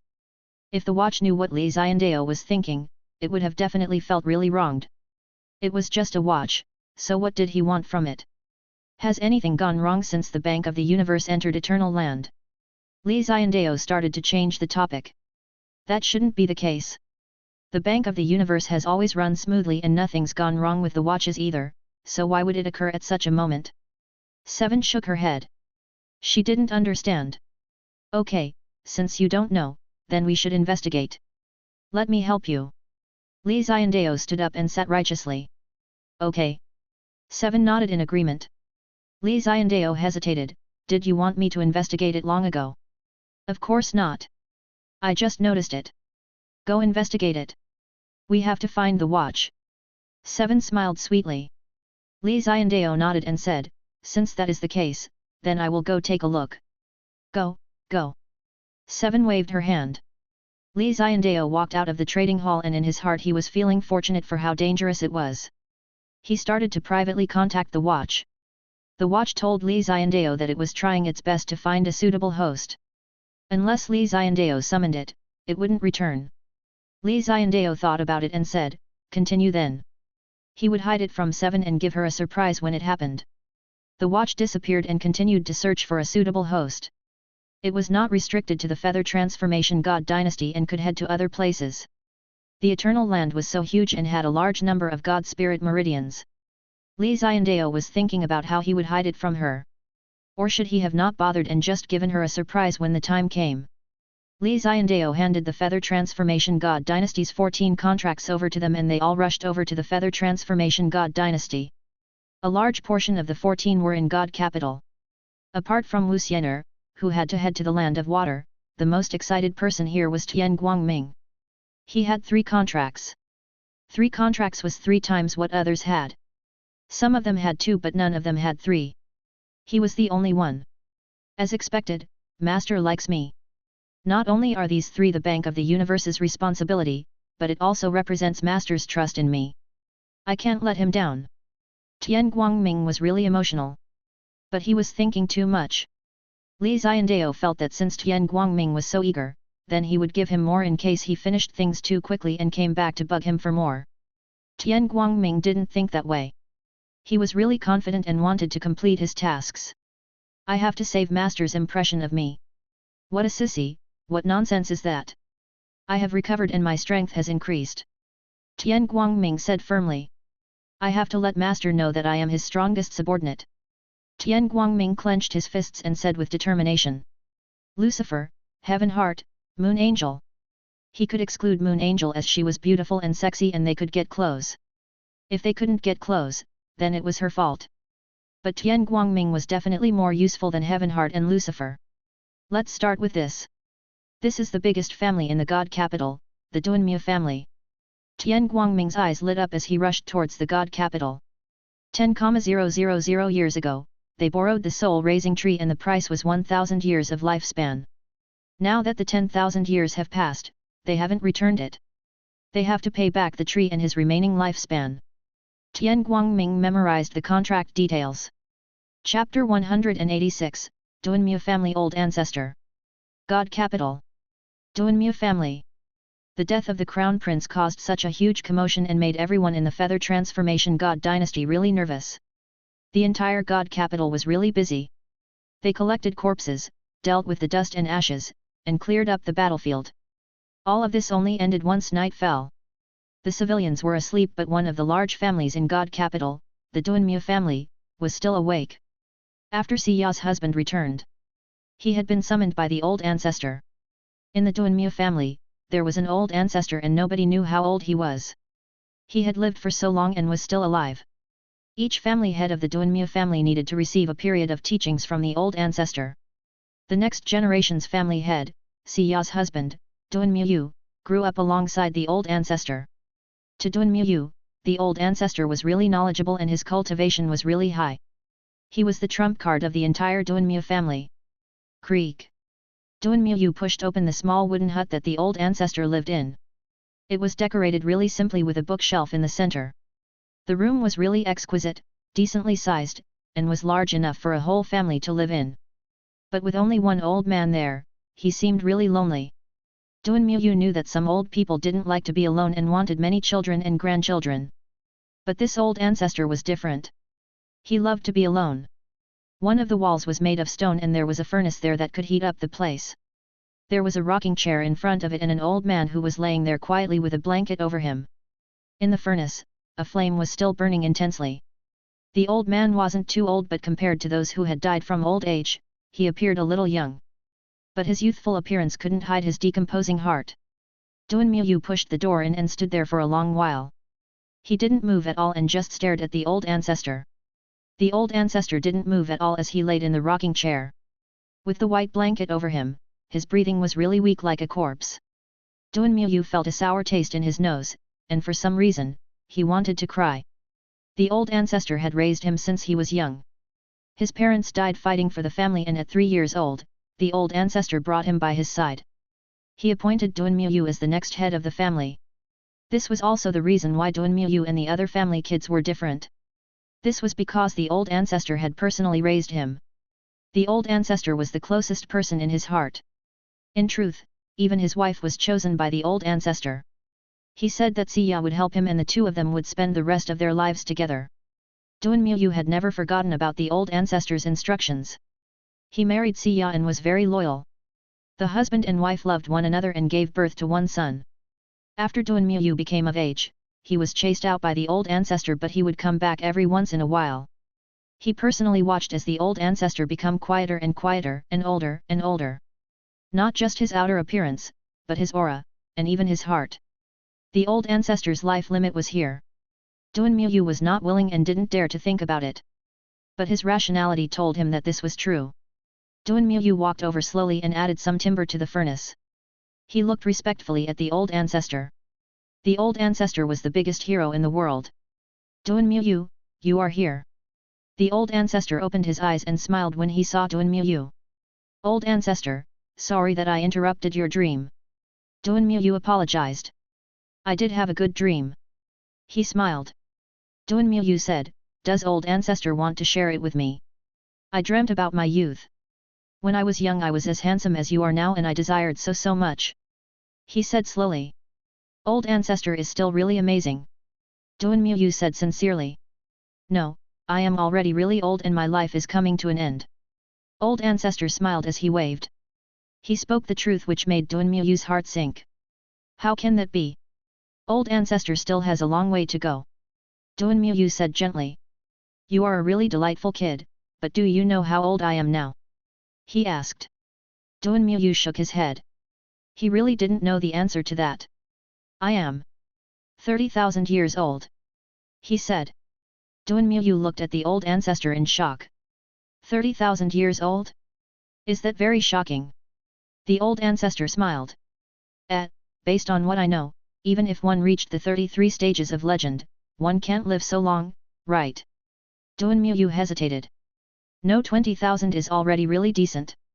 If you cultivated life techniques you can extend a few thousand years, but not to 30,000. The old ancestor shook his head. So, how did old ancestor live for so long? Dunmyu suppressed his sadness and asked curiously. Do you see that tree outside? The old ancestor pointed. Dunmyu looked out. He was familiar with that tree and he had played under it when he was young. It was a black tree without many branches. It was just one trunk that had stood there for who knows how many years. This is the soul-raising tree. It has been nourishing my body and soul and allowed me to live. The old ancestor said calmly. He looked at the soul-raising tree with a lot of emotion. Soul-raising tree? Dunmyu was shocked. Where did you get it from? Dunmyu asked. Let me tell you a story. The old ancestor added. Dunmyu listened intently.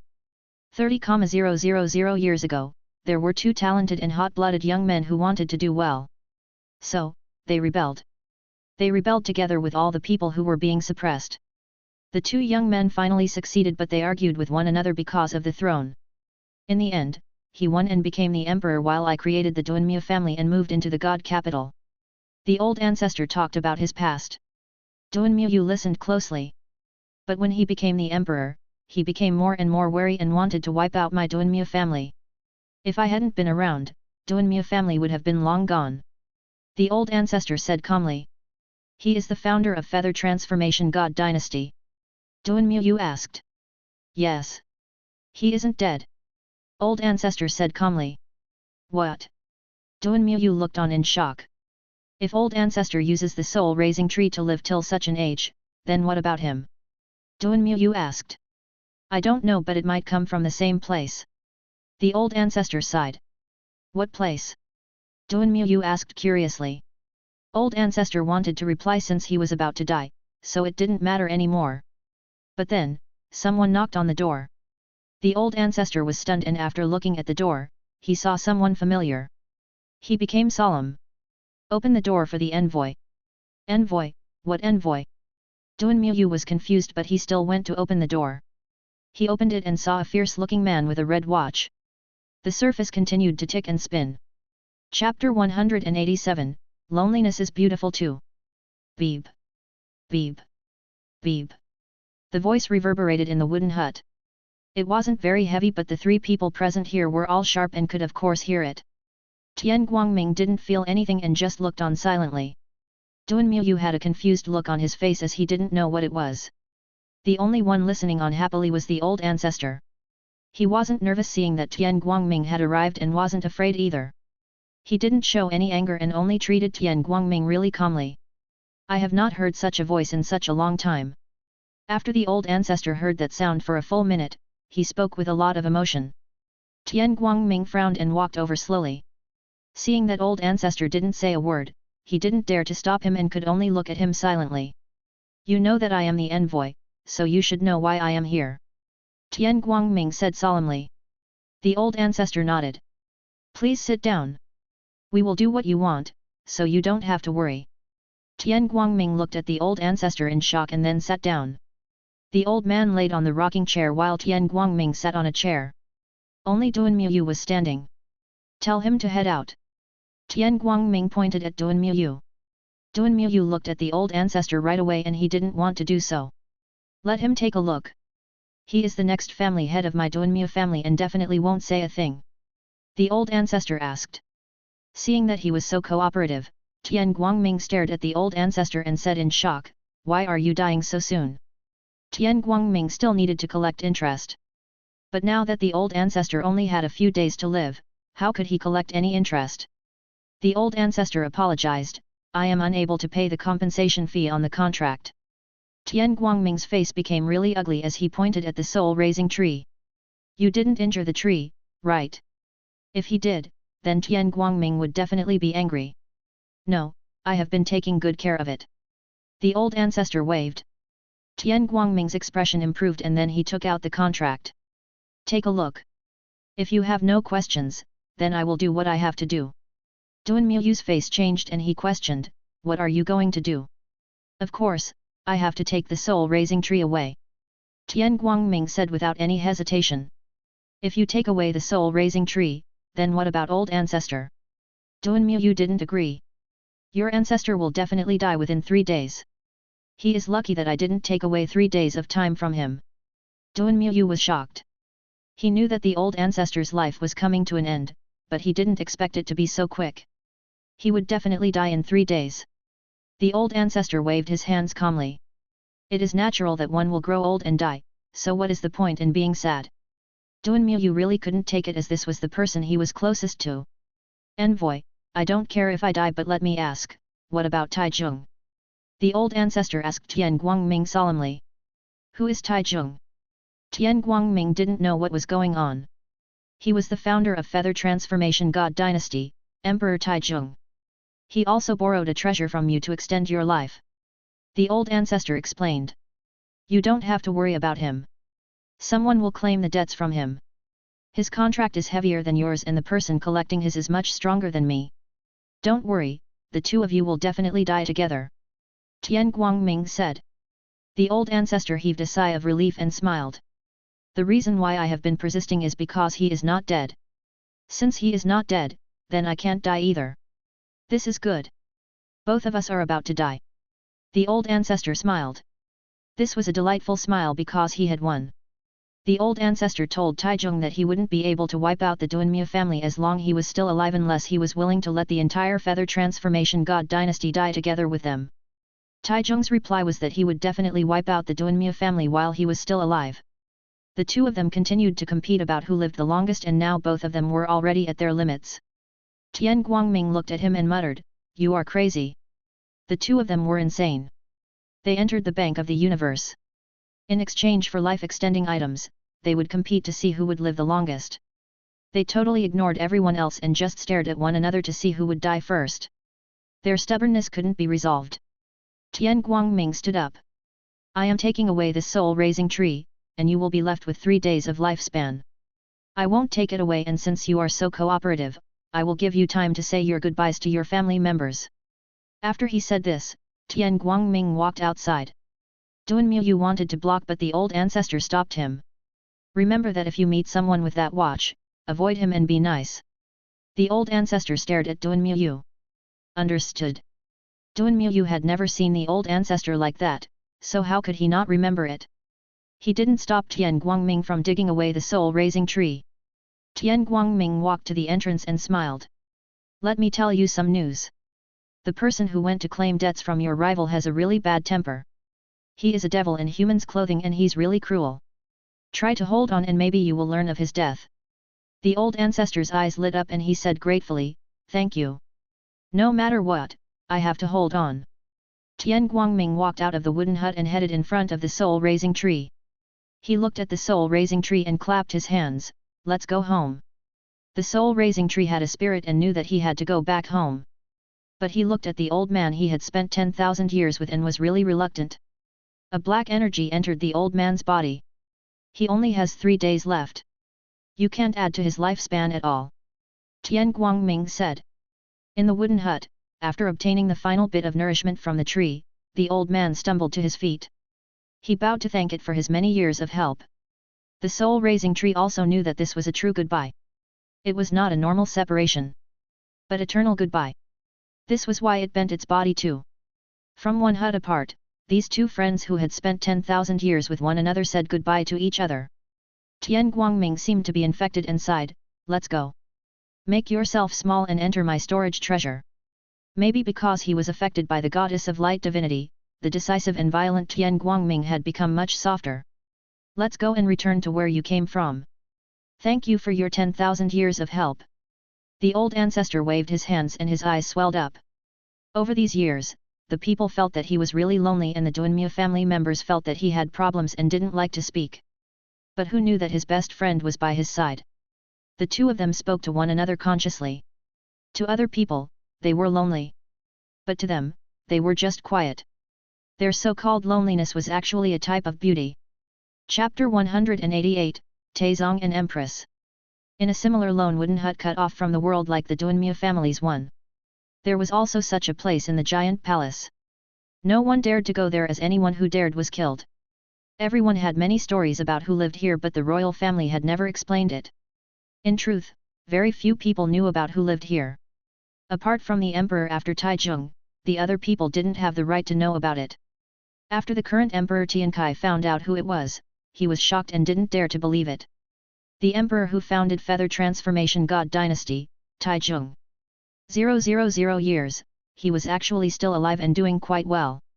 Emperor Tiankai worshipped Emperor Taizong since he was young and grew up listening to his legends. With his fists, Taizong fought in the wilderness, forcefully establishing a huge legacy for himself. This story wiped out all credit of the Duanmu family. In truth, if it hadn't been for Taizong's wife plotting against old ancestor Duanmu, who knew who the throne would have gone to. This was also why old ancestor Duanmu and Taizong wanted to outlast one another. When Tainqi met Taizong for the first time, the respect and emotions in his heart collapsed. Was the person he saw the magnificent and strategic Taizong? What he saw was a madman. An old man on the verge of insanity. Although he was really strong, his mind was starting to go wild. The only stubborn thought he had was to kill the Duanmu family. This stubbornness was also the reason why the royal family had always targeted the Duanmu family. Since Taizong had gone mad, Tiankai locked this place up. No one was allowed to enter and whoever did would die. Heavenheart walked into the royal family's secret land. It was extremely simple for him to head into the palace with his cultivation as those guards weren't able to notice him at all. In the old palace, there were spider webs everywhere. There was wild grass growing and it was a total mess. The founder of the Feather Transformation God dynasty, the invincible Emperor Taizong, lived in such an environment. Was it a sad or happy thing? Had this emperor, the expert who clashed with the Duanmu family old ancestor his whole life, actually gone mad? It just sounded so mysterious. Creak. Heavenheart pushed the door open and walked in. He saw a room in the center that was really clean and it looked like it had been specially cleaned up. There was a plant in the courtyard, it was a tree with golden leaves. The leaves looked like palms that were fluttering in the wind and they gave off a fragrance. Eternal Life Tree. This was the eternal life tree that Taizong exchanged for when he entered the Bank of the Universe 10,000 years ago. The eternal life tree, as its name suggested, allowed one to live forever under it. Taizong was delighted and he finally thought of a way to deal with old ancestor Duanmu. He could last longer than him and then personally chop off the old ancestor's head. His initial thoughts were great. The old ancestor Duanmu would definitely die within 10,000 years and then he would return the eternal life tree along with other things. As for the Feather Transformation God dynasty's dragon vein, there was no need for him to return that. But unfortunately, although the plan itself was quite good, some unexpected things still happened in the end. Old ancestor Duanmu entered the Bank of the Universe and exchanged his life for the soul-raising tree. Now, your plan won't work. Bad news struck and Taizong paid the price for his eternal life. There was no free lunch in the world. The eternal life tree wasn't a kind tree.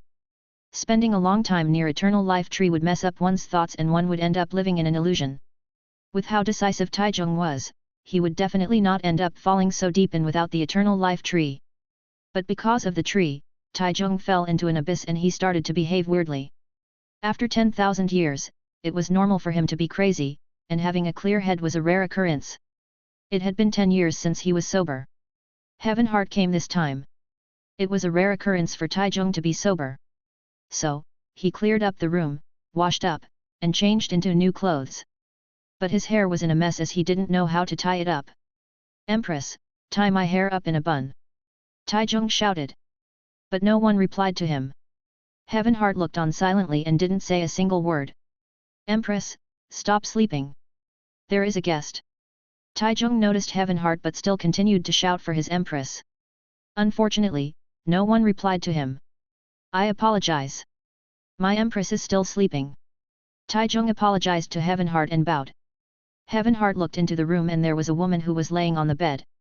Her body was cold and she was wearing a beautiful, empress dress. "My queen is asleep, so don't disturb her." Taizong pointed at Heavenheart's nose and shouted. "She is dead." Heavenheart said truthfully. "Nonsense. She is just asleep. She is still breathing and her heart is still beating." Taizong scolded Heavenheart. "That is because your true chi is keeping her alive."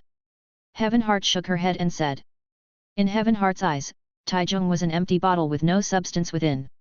He transmitted all of his energy to the Empress to help maintain her heartbeat. The Empress had actually been dead a long time ago.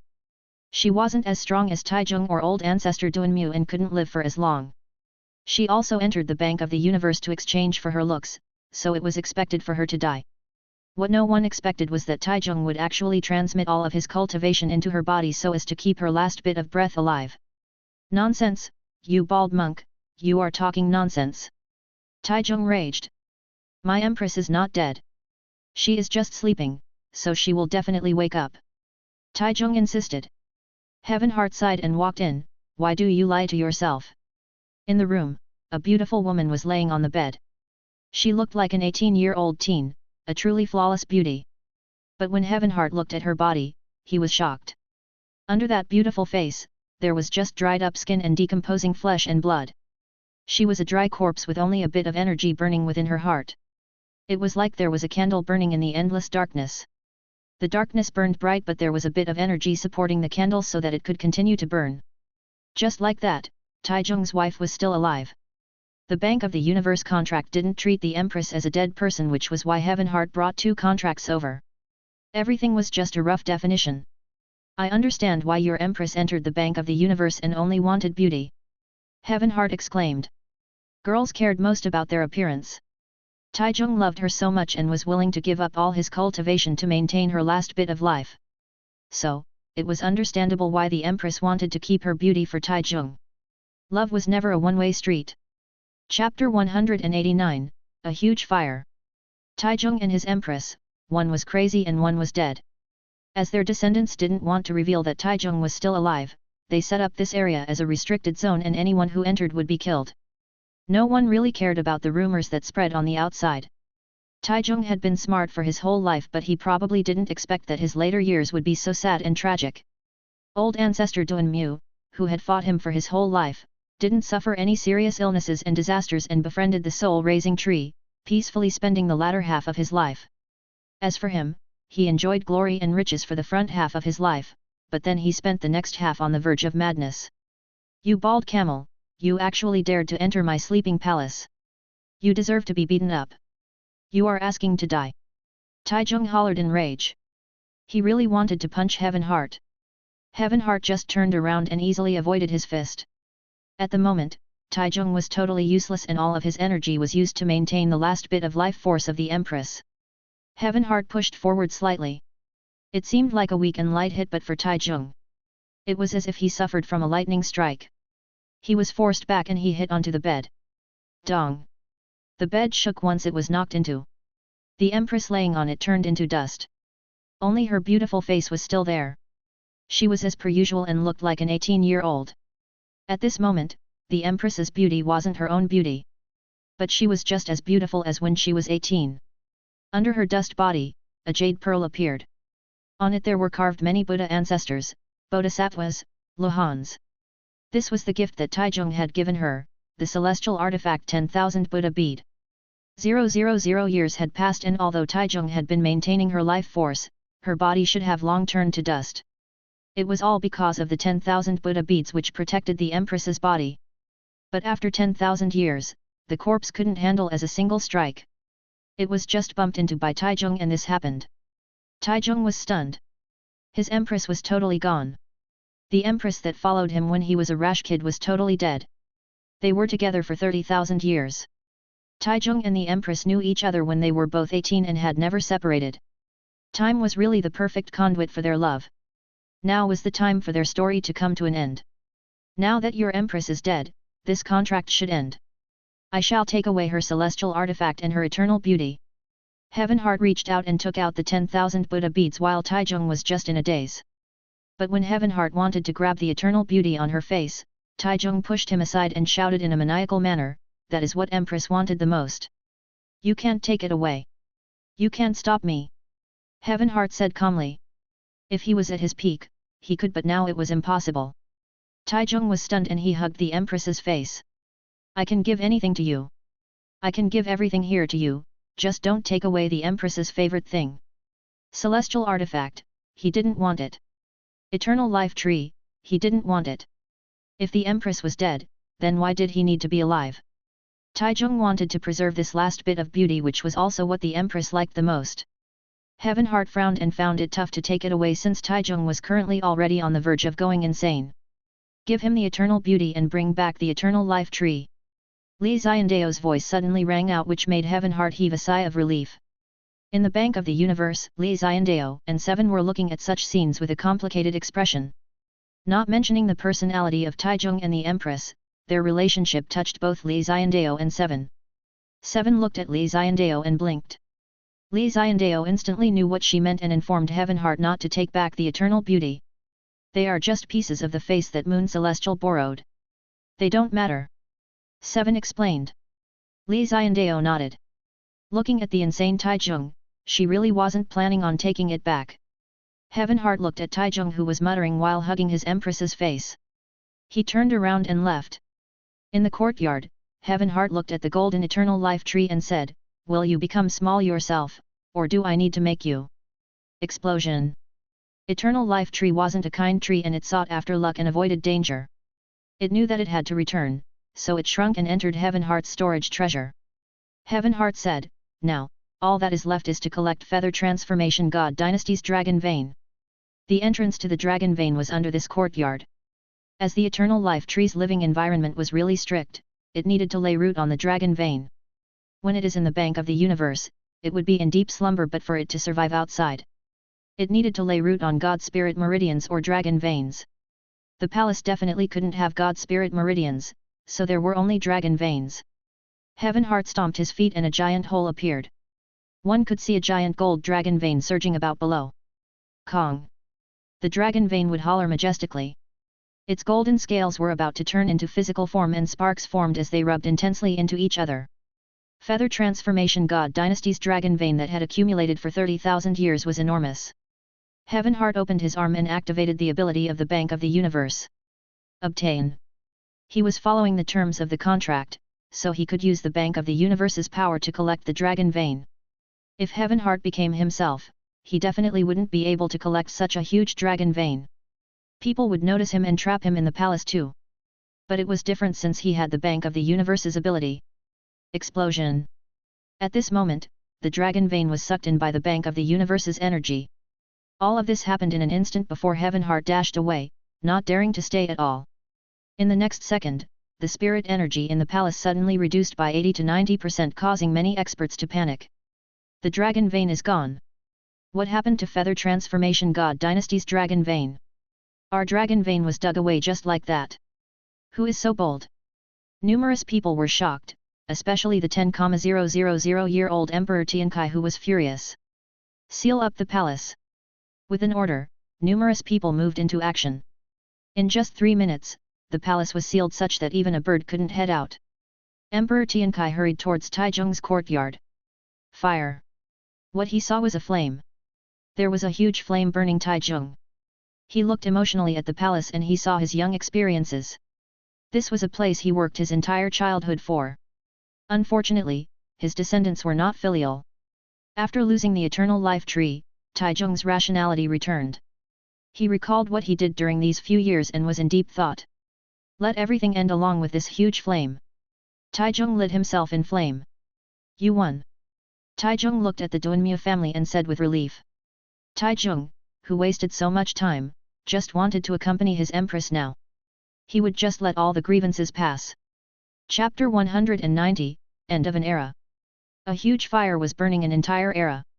Taizhong was really satisfied that he was able to die together with his empress. But Emperor Tiankai had lost the plot. It is okay that you are dead. No one cares about that. But can you tell me where the dragon vein is? The dragon vein is gone. This was the biggest issue. Emperor Tiankai was infuriated and with a slap of his palm, he caused the air to shake and the flames were extinguished. He charged in and saw a giant hole.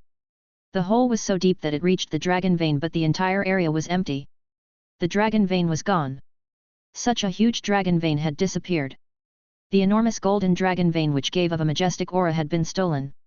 Investigate it, find out for me who it is. I am going to kill his entire family. A heart-wrenching roar spread out from the palace deep in the night. Heavenheart had walked out of the palace a long while ago. Obviously, he wouldn't be trapped in such a small palace. Just like that, I have completed the 2 contracts. It is time to head back. Heavenheart was really satisfied. He turned around and hid in the darkness. On the other side, Tian Guangming had completed his 2nd contract. I am just too fast.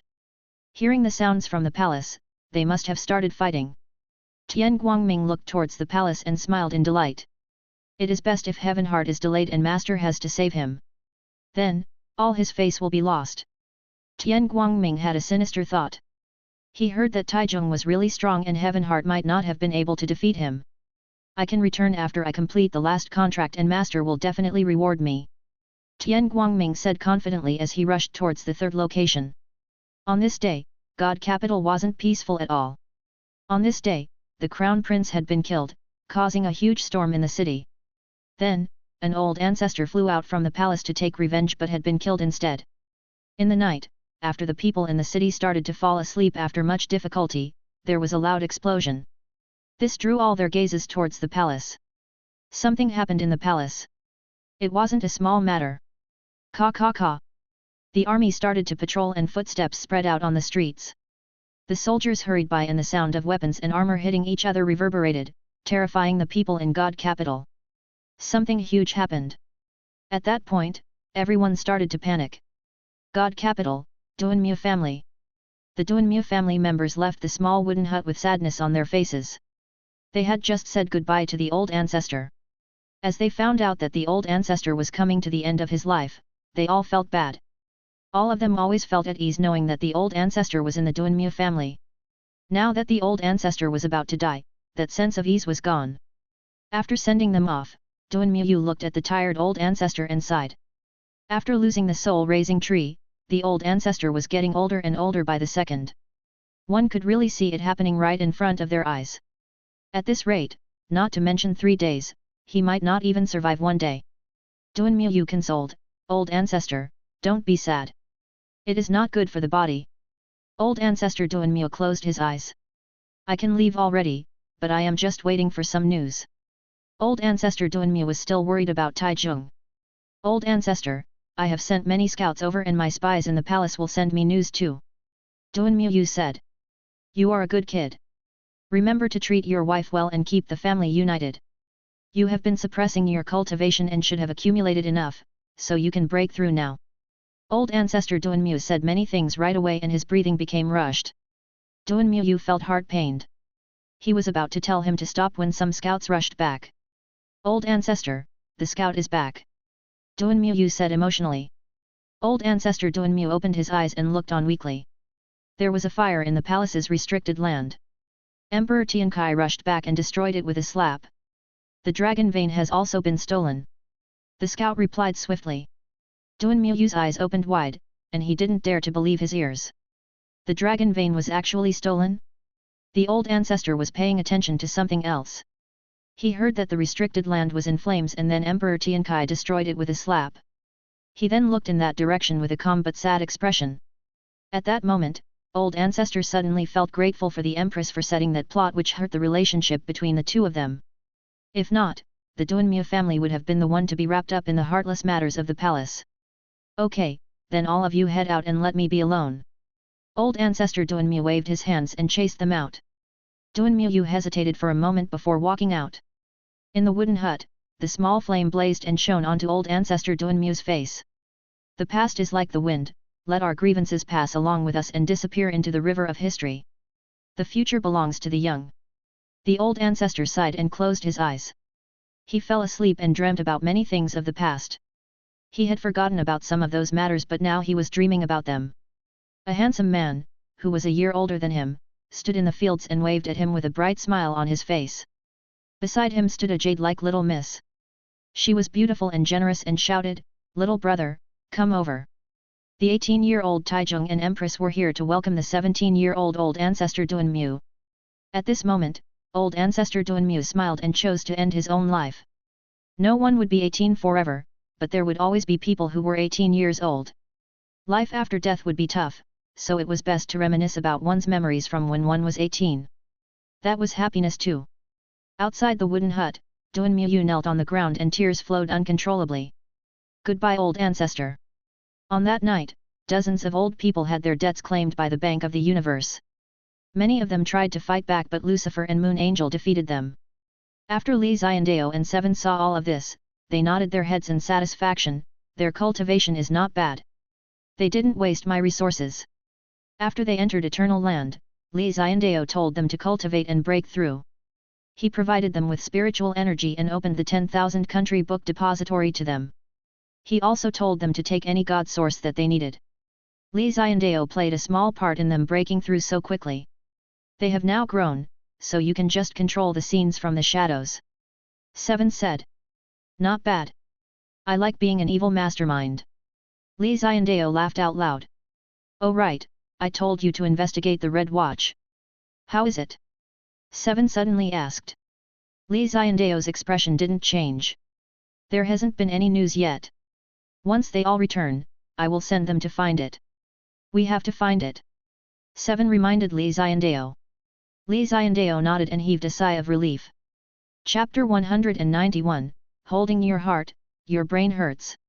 Tian Guangming collected all 3 contracts in the early hours of the day and rushed back to the bank. He was really delighted and felt that he had done a really good job. Looking at how chaotic the God capital is, I know that I am the fastest. Tian Guangming looked at a residence in the distance. Moon Angel was clashing with a peak human celestial. She used the celestial artifact to slice off his head, causing a huge uproar. She had taken so long to complete one contract while he had already completed all 3 of his. Tian Guangming was filled with pride. He turned his eyes to the God Capital Palace which was well lit up by candles. Loud shouts spread out from within like there were people fighting inside. Heaven Heart is trapped. I need to rush back and then welcome them respectfully. The moment this thought entered his mind, Tian Guangming started to imagine and fantasize about what rewards Li Xiandao would give him next. Tian Guangming rushed back to the bank of the universe with many emotions in his heart. However, he was welcomed by Heaven Heart instead of Li Xiandao. When he saw Heaven Heart, Tian Guangming was stunned. He blinked his eyes in shock. You? Why are you here? Tian Guangming stammered. Why can't I be here? Heaven Heart asked. You weren't trapped in the palace. Tian Guangming was surprised. How can a palace trap me? Heaven Heart raised his head and smiled confidently. Tian Guangming's expression changed. You met Master. Heaven Heart nodded. Master was the one who told me to welcome you. Tian Guangming closed his eyes. Damn, he shouldn't have taken 3 contracts, if he took 2, then he would have won. I can't accept this. Tian Guangming gritted his teeth and looked at Heaven Heart with a stubborn expression. It doesn't matter, I am still number 1. Heaven Heart purposely disrespected Tian Guangming. Tian Guangming said furiously, move aside, I am going to meet Master. He didn't want to spend time with this annoying monk. That bald camel. Heaven Heart said leisurely, Master told us to welcome the people who returned before heading in together. Tian Guangming stopped and looked at Heaven Heart with a depressed expression. He walked to the side and kept 10 meters away from him. He squatted down and silently licked his wounds. Someone who was first place flew away just like that. More and more people returned. Battle Angel Michael flew back, and when he saw Heaven Heart, he praised, congratulations on being first. I was just lucky. Heaven Heart was really humble. Michael greeted Heaven Heart before heading in to see Li Xiandao. Master told us to welcome the others before heading in together. Heaven Heart stopped Michael. Michael nodded and stopped. He wanted to find a place to stand but saw someone squatting over in the distance. Michael rolled his eyes and coughed, isn't that our god of light? Why are you squatting on the ground? That is so not elegant. Although I inherited the divinity, I didn't choose to merge with the memories like all of you. I am me and I don't have the god race pride and arrogance. I will do what I want. Tian Guangming glanced at Michael and said. Like how I am unhappy now and I like to squat, so I'll squat if I want to. Tian Guangming was depressed. Why are you unhappy? Oh right, what position were you? Michael gave an evil smile. Tian Guangming looked at him and was extremely annoyed, don't mention this sad matter. Don't think that just because we are close that I won't beat you up. I couldn't beat you in the past but it is not a certainty now. Michael laughed. He also placed down the pride of the god race to squat together with Tian Guangming.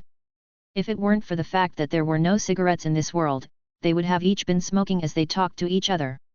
Tian Guangming looked at Michael and he couldn't help but smile. Li Xiandao had many more helpers now, but since the 2 of them had been there from the beginning, their relationship was really good. While the 2 of them joked, the others returned. Archangel Gabriel, Fallen Angel Lucifer, Old Priest, Chu Bai, Moon Angel, etc. Only Wu Xianer was not back. She went to the land of water. It was far in the south. All of them had completed their tasks whereas she hadn't even begun. Wu Xianer hadn't even reached that place, so obviously she wasn't back yet. Each of them congratulated Heaven Heart and then mocked Tian Guangming, which totally infuriated him. Even the ice-cold Yuzuna looked at Tian Guangming with a weird expression and then said gently, I thought you would be first. I didn't expect you to lose to Heaven Heart. I am so disappointed, brother Guangming. When she said this, she even naughtily blinked her eyes. Her hot body and beautiful face not only didn't tempt Tian Guangming, but it made him even angrier. All of you, wait and see. One day, I will mock all of you. Tian Guangming was so furious that he wanted to bite someone. Only Michael was by his side to comfort him. Heaven Heart said, apart from Wu Xianer, the rest are already back. Let's go and meet Master. No one dared to joke anymore and one by one they walked into the trading hall. In the hall, Li Xiandao changed into a gold jacket and along with his dark gold mask, a mysterious aura covered the place. Master. After they walked in, they all shouted respectfully. Li Xiandao nodded, have you gotten the things?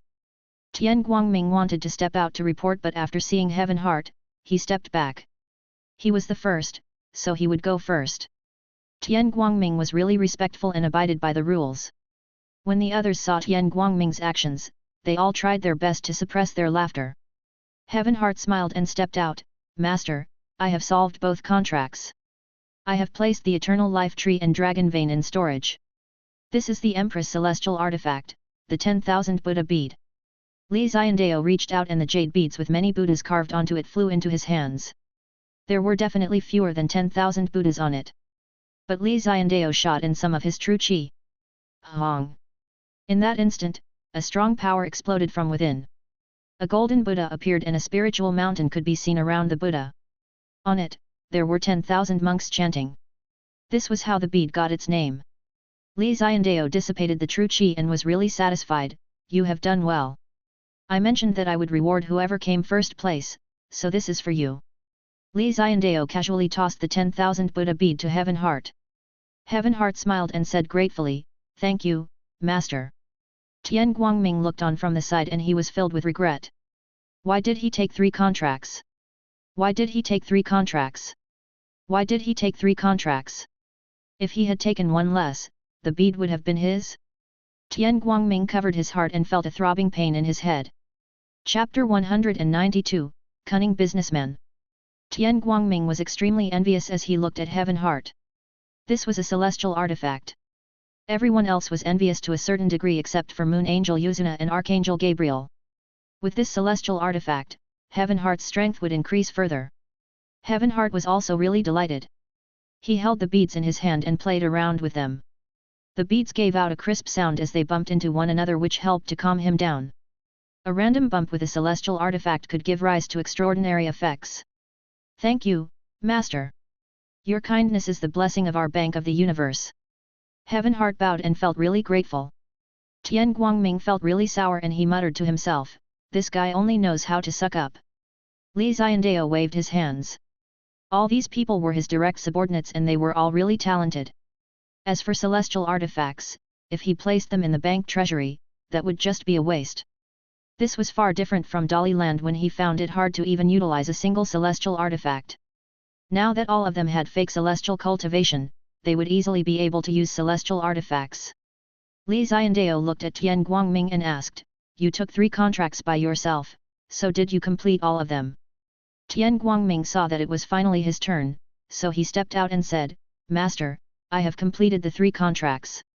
Apart from the Duanmia family old ancestor who had only 3 days of life left which I didn't take from him, I got everything else back along with the compensation amount. You placed the items into the treasury. Li Xiandao asked 7. 7 nodded. They are all here. You worked very hard, you were in charge of 3 contracts, and even came back in 2nd place. Li Xiandao said towards Tian Guangming. It wasn't tiring. It is my honor to serve Master. I would go all out to please you. To be able to complete a task for Master is a blessing of mine, I also need to thank Master for giving me this chance. Tian Guangming spoke proudly and loudly. It was as if what he did for Li Xiandao wasn't a simple mission but a very supreme ideal. At that moment, apart from Li Xiandao, everyone else cursed, this guy only knows how to suck up. Li Xiandao waved his hands and his face that was hidden by the mask had turned red. This was just too blatant and he couldn't handle it. Okay, I know you have worked hard. You are the only one who completed 3 contracts, so I shall reward you with something. Li Xiandao thought about it and took out the celestial artifact Heaven Emperor brush that had been placed aside for a long time. At this moment, Tian Guangming felt that his good luck had finally arrived. He recognized this thing. It was a celestial artifact. Heaven Emperor brush. The celestial artifact that he dreamt about getting was right in front of his eyes. It is a waste for me to place the Heaven Emperor brush here. Now, I am passing it to you in hopes that you will be able to utilize it well and help me clear the debts. Li Xiandao said solemnly. He didn't give it to him just because he sucked up to him. Li Xiandao had contemplated this deeply. Tian Guangming was so excited and had worked hard to catch up with everyone. He even faced some problems and had nearly turned into a woman and was a sissy for a period of time. Li Xiandao gave him the Heaven Emperor brush because of all his hard work. It definitely wasn't because Tian Guangming sucked up to him. Don't worry, Master, I swear that I shall protect Master's pride and the interests of the Bank of the Universe. Tian Guangming knelt down on the ground and held his both hands up to receive the Heaven Emperor brush. Li Xiandao tossed the Heaven Emperor brush over and stood up. From today on, we have finally gained a foothold in Eternal Land. We have drawn first blood, but we must not relax. Eternal Land is huge and Feather Transformation God Dynasty is just one small area. There is still a huge area for us to cover. The other lands connected to Eternal Land is also our development goals. All of them were really solemn as they listened to Li Xiandao's instructions. You have done well tonight and I am really satisfied. Everything is collected and all of you should be rewarded for that. But as we have limited celestial artifacts, once we get more then I shall reward all of you. Li Xiandao made a promise. The old priest and everyone else without celestial artifacts looked on emotionally. They all willingly accepted Li Xiandao's promise. That was because Li Xiandao had given all the celestial artifacts he had to the others. Moon Angel's great Xia Dragonfinch was now called Full Moon. Heaven Heart's 10,000 Buddha Beads.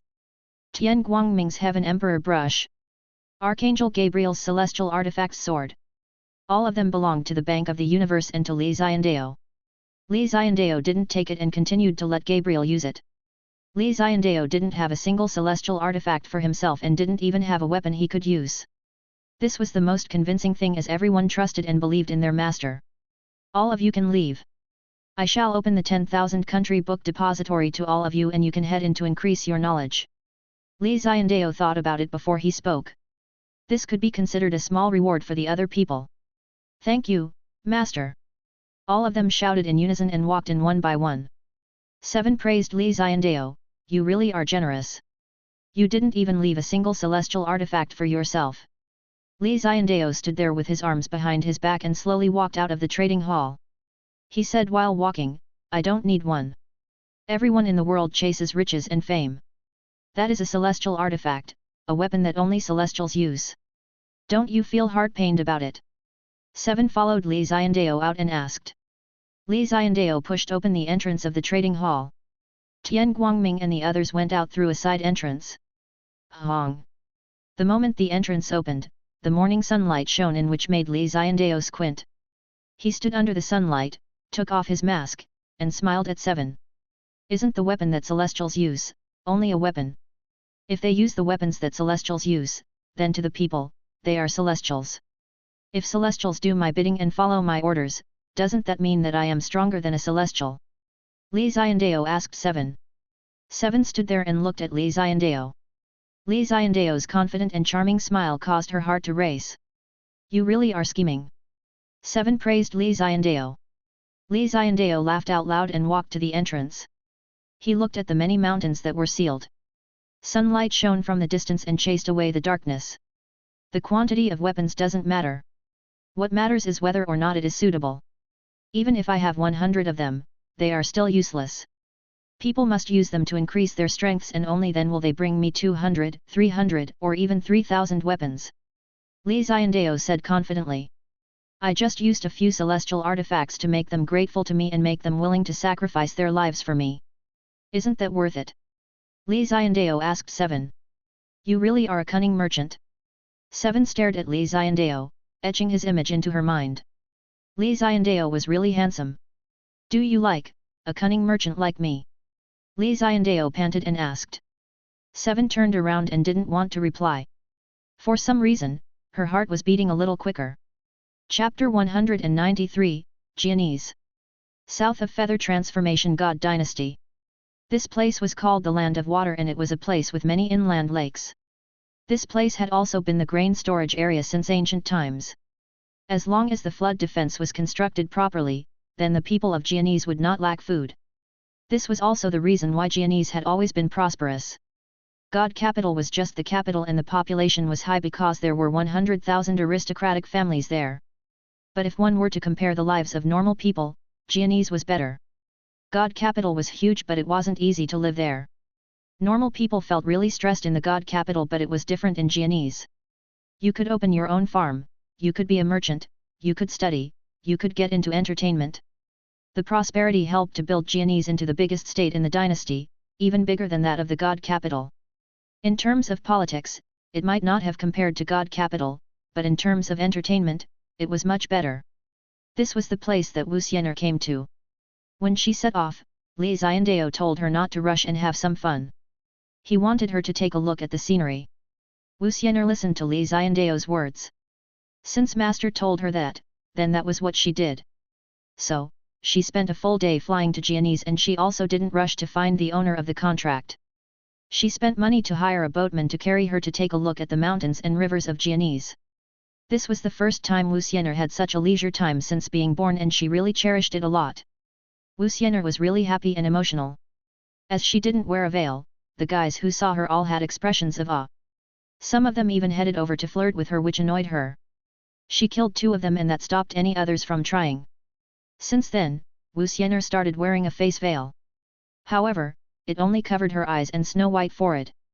Her aura was still outstanding, which caused many guys to still be attracted to her. Wu Xian'er was really helpless. All of this was because of her beauty. Could the aura of the 9-tailed monster fox not be outstanding? This was why she booked the entire boat and there was only an old man on it. He was old and at the start, he was indeed shocked by her beauty, but afterward he just silently controlled the boat and stopped looking at her. Jianese was the place in the entire feather transformation god dynasty with the most river currents. This made sea transport really common and there were many ships on the wide river canals. Wu Xian'er's small ship was really unassuming. But because of her, many people looked over. There was nothing Wu Xian'er could do and she could only act like she didn't see anything. As long as they didn't disturb her, then she wouldn't attack them and spoil her own mood. She stood at the head of the boat and looked carefully at a contract. Yuan Meng borrowed a moon well from the Bank of the Universe.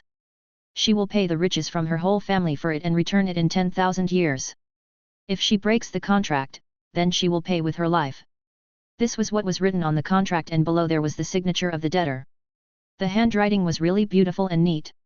It was obvious that it had been written by a woman. What is this moon well? Wu Xian'er didn't have such a concept. She was born less than a year ago and although she matured really quickly and learned a lot, she still hadn't activated her legacy memories. 9-tailed monster fox was a special beast, or rather it was a god beast with its own legacy memories. But the legacy memories would only be activated at 18. Wu Xian'er was less than a year old, so she couldn't activate it.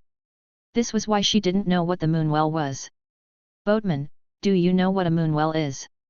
Wu Xian'er asked the boatman who was controlling the direction of the boat.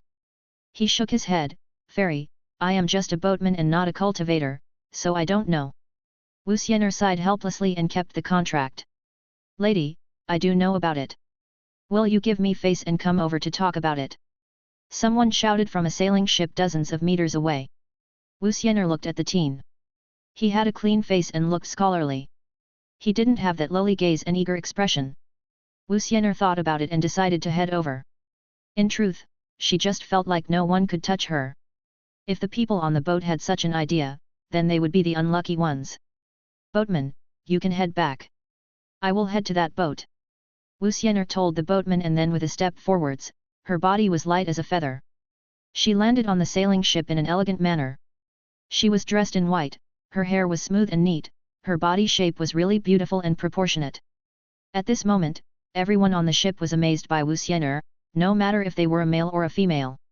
Even people who weren't easily jealous couldn't help but feel inferior when they looked at her. The gap was too huge.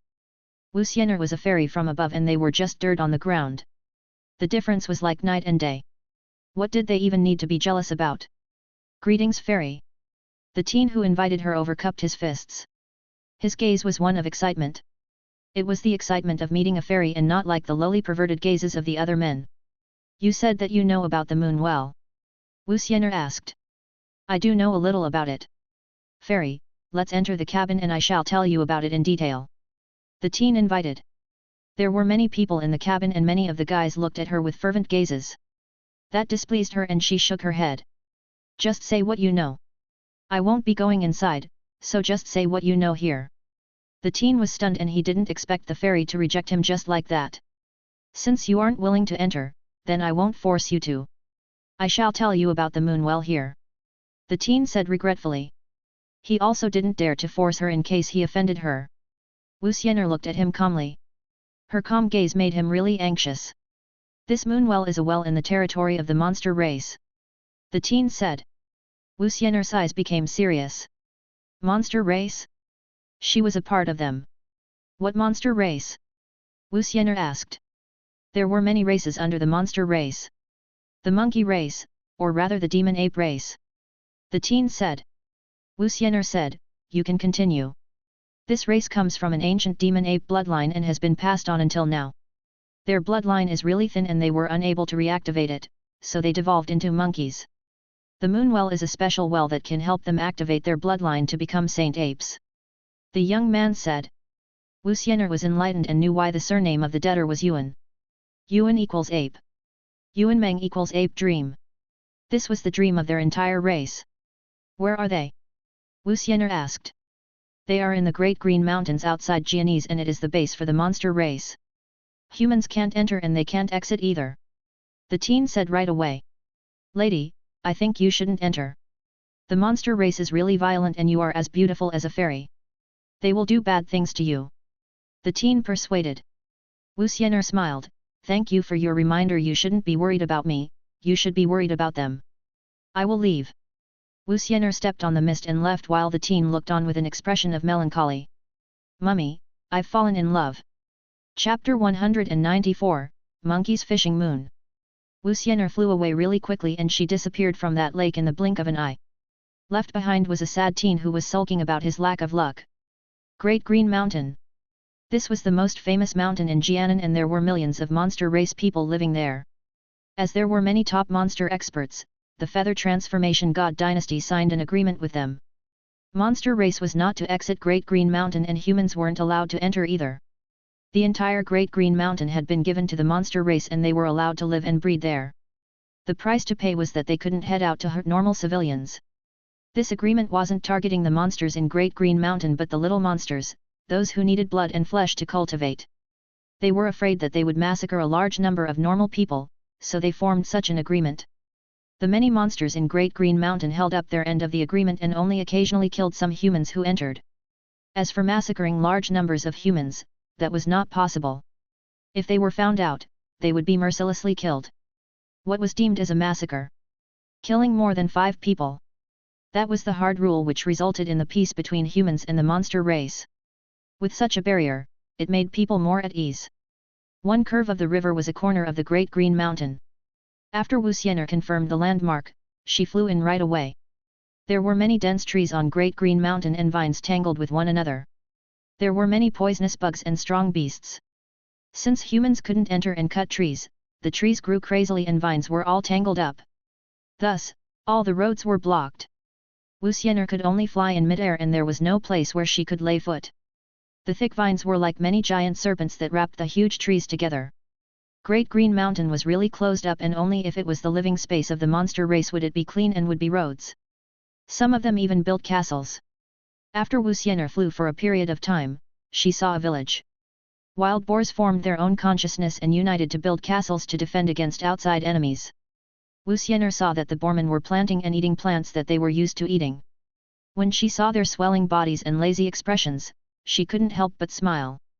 The lives of the members of the monster race in Great Green Mountain were much better than she had expected. She continued to fly. She purposely hid her own aura, so unless one was at human celestial realm, one wouldn't have been able to notice her. Her goal was just a demon ape at Countless Sands realm.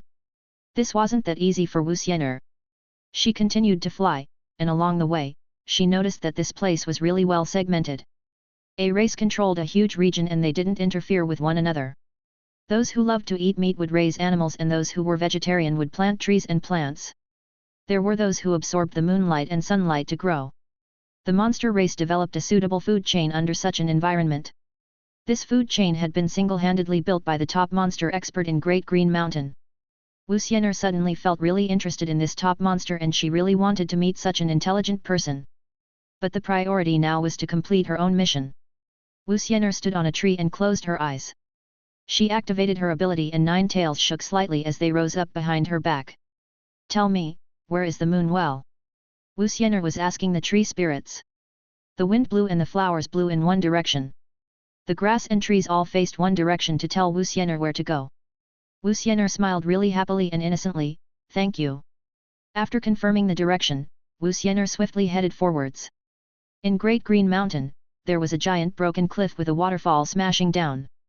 A 100-meter tall green frog opened its only eye. Right, one eye. The frog only had half a body and had been sliced down the middle. Its wound still hadn't healed and was dripping blood. Nine-tail monster fox, how rare! You finally came. The frog muttered with half a mouth. It is time I loosened my muscles. The green frog's voice reverberated. It stretched its body. With the help of the tree spirits, Wu Xian'er found the moon well. A patch of the forest surrounded this well. There were no defenses and no one stopped here. There weren't any other apes nearby either. Wu Xian'er was shocked. Why isn't the demon ape race protecting it? It was the moon well, no trees were blocking the top part of the well and one could see the moon reflecting down into it. Moon well. There was a moon in the well. The well water had a magical power that could help one attain rebirth. It was a treasure well. But the weird thing was that there was no one nearby and there were no signs of any beasts around. She observed the growth rate of the weeds, it was obvious that it wouldn't be formed in just a short time. This moon well had been abandoned for a long time and no one had come here to use it. Didn't they say that the demon ape race would use it to activate their bloodline? Wu Xian'er muttered. She took out the contract and pointed it at the moon well. She activated the power of the Bank of the Universe to collect the moon well. Explosion. Wu Xian'er collected a big well. What about Yuan Meng? After Wu Xian'er kept the moon well, she asked curiously. Yuan Meng's signature lit up and directed Wu Xian'er in a certain direction. There was an abandoned village 10 miles away. One could tell that it was prosperous in the past and that there were at least a few thousand people here, but it was abandoned now. Wu Xian'er saw white bones on the ground and all of them were bones of the demon apes. What happened? Wu Xian'er looked around and suddenly saw one that was alive. A demon ape. A female one. She didn't have a physical body, she had a dirt body. Yuan Meng. Wu Xian'er walked over and looked at this dirt statue. It was a temple. A very simple temple. It was really small and she needed to bend down to see the statue that was being worshipped. It was a mother ape. It was not really well formed and if it weren't for the big chests, Wu Xian'er wouldn't have known that it was female. But, one arm was broken. She felt the small bit of consciousness in the statue, so Wu Xian'er injected true qi in to activate and maintain the consciousness. At the same time, Yuan Meng's name on the contract stopped shining. All this meant that the dirt statue was Yuan Meng. Why did it become like this? Wu Xian'er was confused. Yuan Meng was not dead, so the contract wasn't destroyed. But Yuan Meng in this state was no different from dead. Envoy, please take the moon well away. I went against the contract because of greed and caused my whole race to die. This is my punishment. Let me die and bury me with the rest of the race. The moment it finished, it dissipated. Wu Xian'er stood there in a daze. Shouldn't you tell me what happened? Brat, come over, let me tell you. A low and deep voice rang out, causing Wu Xian'er's goosebumps to rise. She looked around warily. Who are you? Chapter 195, Demon Frog. Wu Xian'er was shocked by that voice. She quickly prepared for a fight and looked around warily. Who are you? Wu Xian'er continued to shout. The Master of Great Green Mountain. The low voice reverberated through the wilderness. It was like a raging current from the ocean surrounding Wu Xian'er from all directions. Great Green Mountain's master. Wu Xian'er was shocked and asked, are you that top monster expert? There was a top expert from Great Green Mountain, which was why they could negotiate with the Feather Transformation God Dynasty for land. Wu Xian'er didn't want to meet him anymore because she was afraid. This person was just really terrifying. We don't know one another and it is best we don't meet. Also, I don't want to know anything about the demon ape race, so let's meet again in the future. Wu Xian'er was timid and really wary too. She wanted to leave and didn't want to meet this top expert. Don't be afraid. I won't hurt you, nine-tail monster fox. My monster race is really talented and you are a treasure. To have such cultivation at such a young age, the people behind you must be really strong. I won't offend you. I just want to meet you. The great monster lowered his aura as he knew that he had scared Wu Xian'er. Wu Xian'er asked warily, you only want to meet? Right, just meet and talk. The great monster promised. Let me tell you, I have an extremely strong master and a bunch of great brothers and sisters. If you dare to hurt me, then Great Green Mountain will be leveled. Wu Xian'er threatened him. I am beside the broken cliff. You can come over. The great monster said. I didn't think about hurting you, otherwise, I would be able to take you down easily. The great monster added. Wu Xian'er muttered, am I that weak? He could take her down from so far away? You are not weak. In the same age group, you are one of the best, but in front of me, you are weak, really weak." The great monster laughed, but maybe because he hadn't laughed in a long time, it sounded a bit weird. Wu Xian'er looked around. Since the great monster invited her, she couldn't avoid it and had to go take a look. Even if she faced any danger, Master would save her, right? He would. Master was so heroic and strong and handsome. The moment she had such a thought, Wu Xian'er headed towards the broken cliff. Explosion! As she got close, she could hear loud explosions. A giant waterfall smashed down from above and it was extremely beautiful. Under the waterfall, Wu Xian'er saw the great monster. A 100-meter tall frog. Not half a frog. Wu Xian'er was frightened. How did the great frog get sliced? The key was that it had been sliced in half and still wasn't dead. Are you frightened now that you've seen me? Half a mouth spoke. Wu Xian'er smiled awkwardly. How should I address you? Demon Frog. The great monster said. Senior Demon Frog, how did this happen? Wu Xian'er asked carefully. I fought with a human and he ripped my body apart. My other half is sealed someplace and only this half escaped. I hid in the great green mountain with my dying breath. Demon Frog sighed. Wu Xian'er exclaimed, with only half a body, you are already so strong. If you had a full body, then how strong would you be? This was what shocked Wu Xian'er. It has been a long time since I was at peak strength. Demon Frog gave out a sad laugh. Wu Xian'er asked, Senior Demon Frog, why did you call me over? Didn't you want to know about the Demon Ape race? Demon Frog said. You know about it? Wu Xian'er asked. I know about everything in the Great Green Mountain. Demon Frog said. Senior, please tell me. Wu Xian'er begged. She wanted to understand what had happened so that she can report it to Li Xiandao. Demon Frog nodded. He was in the cave beside the waterfall, looking down onto Wu Xian'er's small and petite body. Demon Ape race came from the Sand Ape bloodline, but they anyhow married people and so their bloodline became diluted. Wu Xian'er nodded. This was also why Yuan Meng went to borrow the well. Although the Demon Ape race found the moon well to activate their bloodline, they still didn't know how to control it. This resulted in their bloodline becoming thinner and thinner, unable to accept and suppress the energy from the well. Demon Frog said calmly. He was filled with disdain towards the demon apes. They had the moon well and this still happened. They were just fools who ended up killing themselves.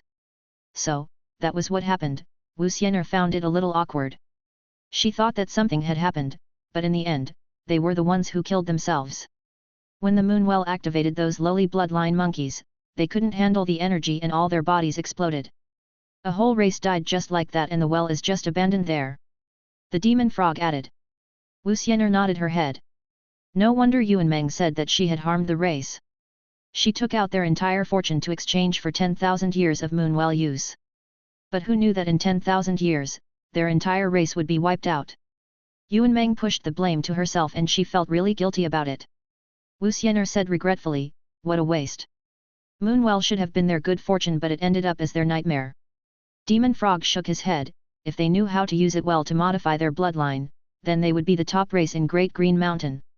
But with the treasure that they had no idea how to enjoy, it started to harm them instead. Wu Xian'er nodded and remembered that in her heart.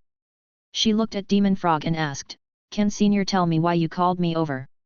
Demon Frog said, Do you know why I have been staying in Great Green Mountain? Wu Xian'er shook her head. In a war 8,000 years ago, I was split into two. Fortunately, I was able to flee here and save myself. Demon Frog said solemnly. Wu Xian'er listened on.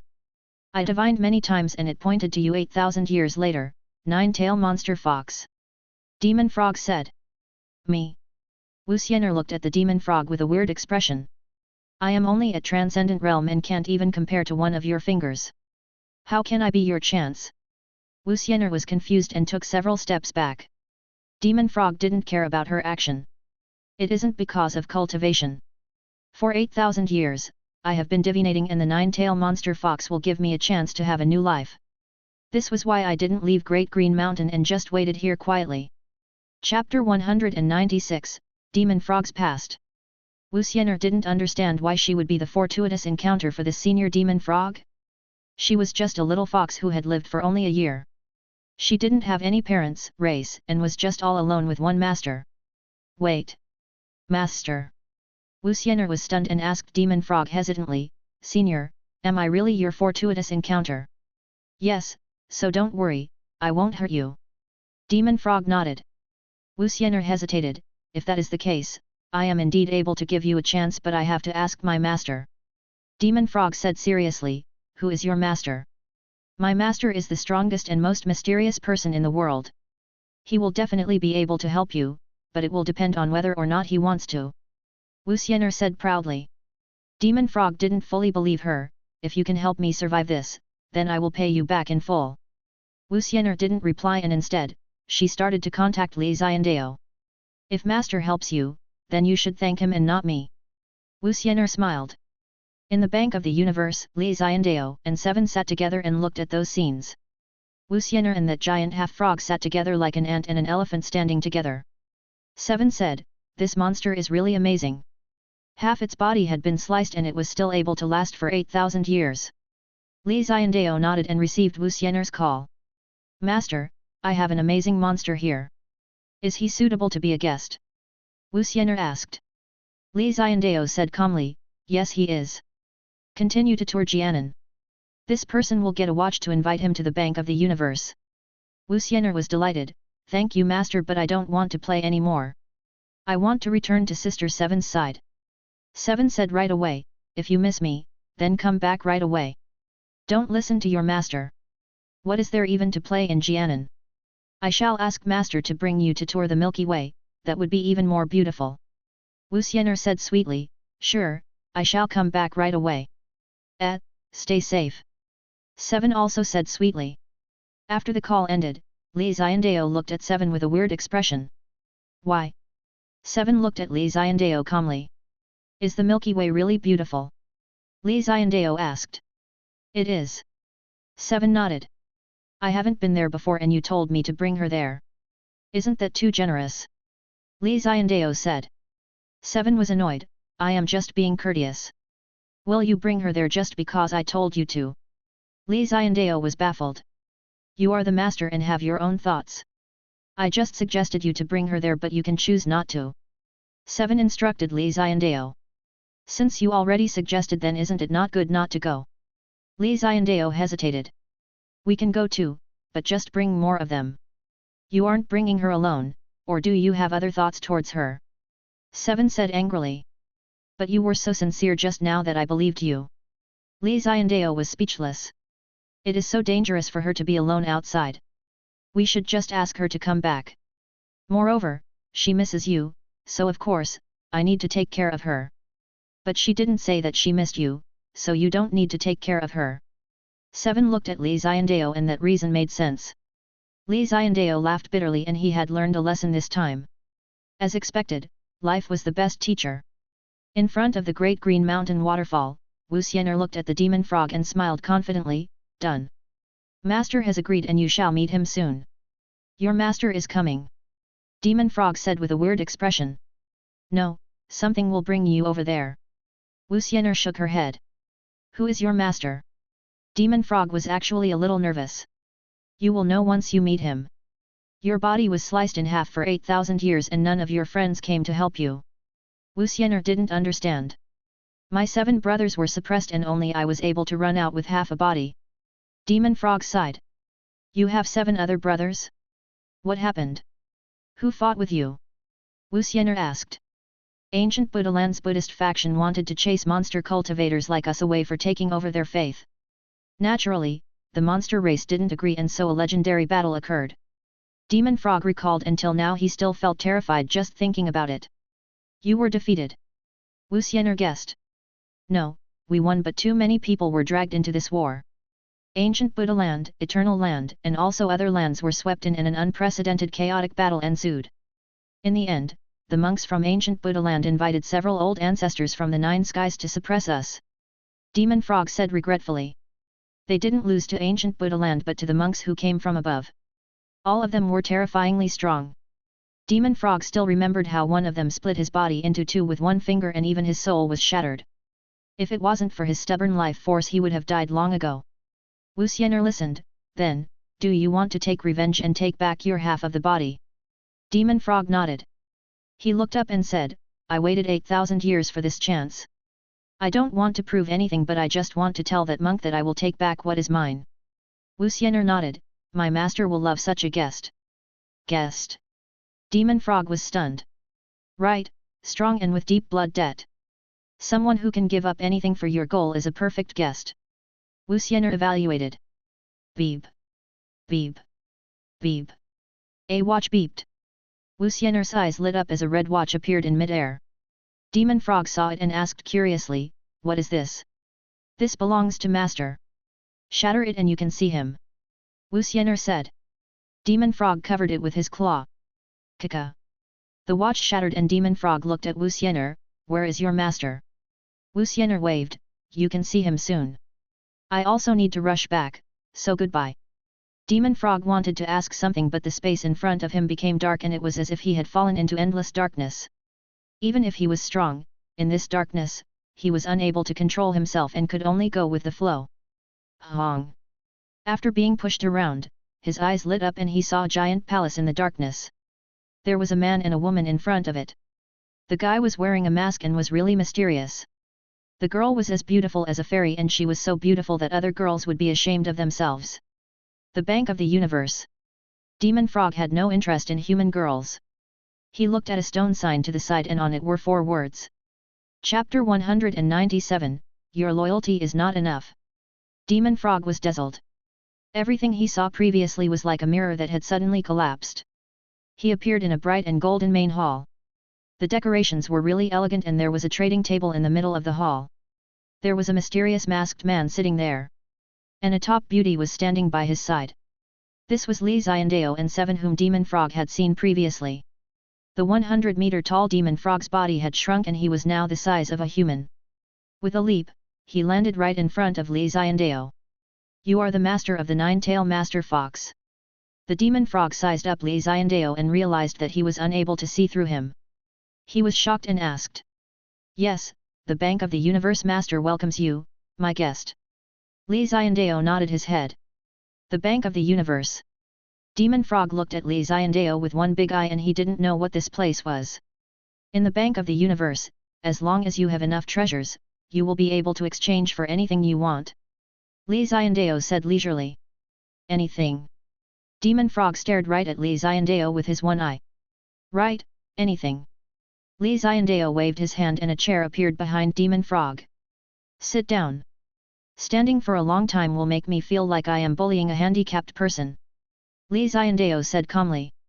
Demon Frog couldn't be called handicapped, he was a person on the brink of death. Even if he managed to survive an attack, he was on his last breaths and was close to death. Demon Frog sat down and thought about it. He stared at Xiandao and asked once more, anything? Xiandao nodded his head and said, the prerequisite is, what price can you pay? What do you mean? His heart tightened. I will give you something of equal value to what you can give me. Xiandao answered truthfully. I have no physical item on me and I have lost half my body and my home. Now, I can only hide in Great Green Mountain and can't even head back into ancient Buddha land. Demon Frog was dejected. He didn't know what he could take out to exchange. You are too humble. You still have many treasures. Xiandao waved his hand. How do you not know that? Demon Frog said with a weird expression. Your lifespan, you are a monster and your lifespan is much longer than a human's. Xiandao raised one finger. Your talent. It is quite unbelievable for one frog to cultivate to such a realm. That is also a treasure of yours. Xiandao raised his second finger. Demon Frog was just an ordinary frog but to reach legend 33rd stage 8,000 years ago, that meant that he was a legend, which was why Xiandao wanted his talent too. Also, you can use your loyalty to exchange for what you want. Xiandao raised his third finger. Demon Frog swallowed his saliva and said, are you thinking about dissecting me? Xiandao laughed and raised his fourth finger, I also want your soul, so I can use it too. Your cultivation, that immense strength can also be used. Xiandao raised his fifth finger. Demon Frog felt a shiver down his spine as Xiandao sliced him open and took him apart bit by bit. I want you to help me return to ancient Buddha land and collect the other half of my body and save my brothers. Then, I will destroy ancient Buddha land's Dalan temple. Demon Frog stated his request. Xiandao listened. He had many requests, so he asked, "What can you give me?" "My loyalty." Demon Frog was very smart. He knew why Wu Xian'er called Li Xiandao her master. She had definitely paid her loyalty. Demon Frog didn't care about loyalty. Moreover, if he paid his loyalty, then they would be on the same side. Since they were on the same side, then he would have to help him. His loyalty not only protected himself, but he also gained Li Xiandao's support. Demon Frog's cultivation had gotten so high not only because of his own skill but because of his intelligence too. Li Xiandao shook his head and rejected, "Your loyalty is only enough for me to help you get half your body back. It will also happen in 10 years. As for the others, it is not enough." Li Xiandao didn't have many people under him but he did have a few. He didn't need the loyalty of other people. His loyalty for Li Xiandao attacking Dalan Temple. Li Xiandao wasn't so dumb to agree to this. "Then, what do you need?" Demon Frog sighed. Since Li Xiandao didn't fall for it, then this would be slightly problematic. "Do you still have such a high goal?" Li Xiandao asked.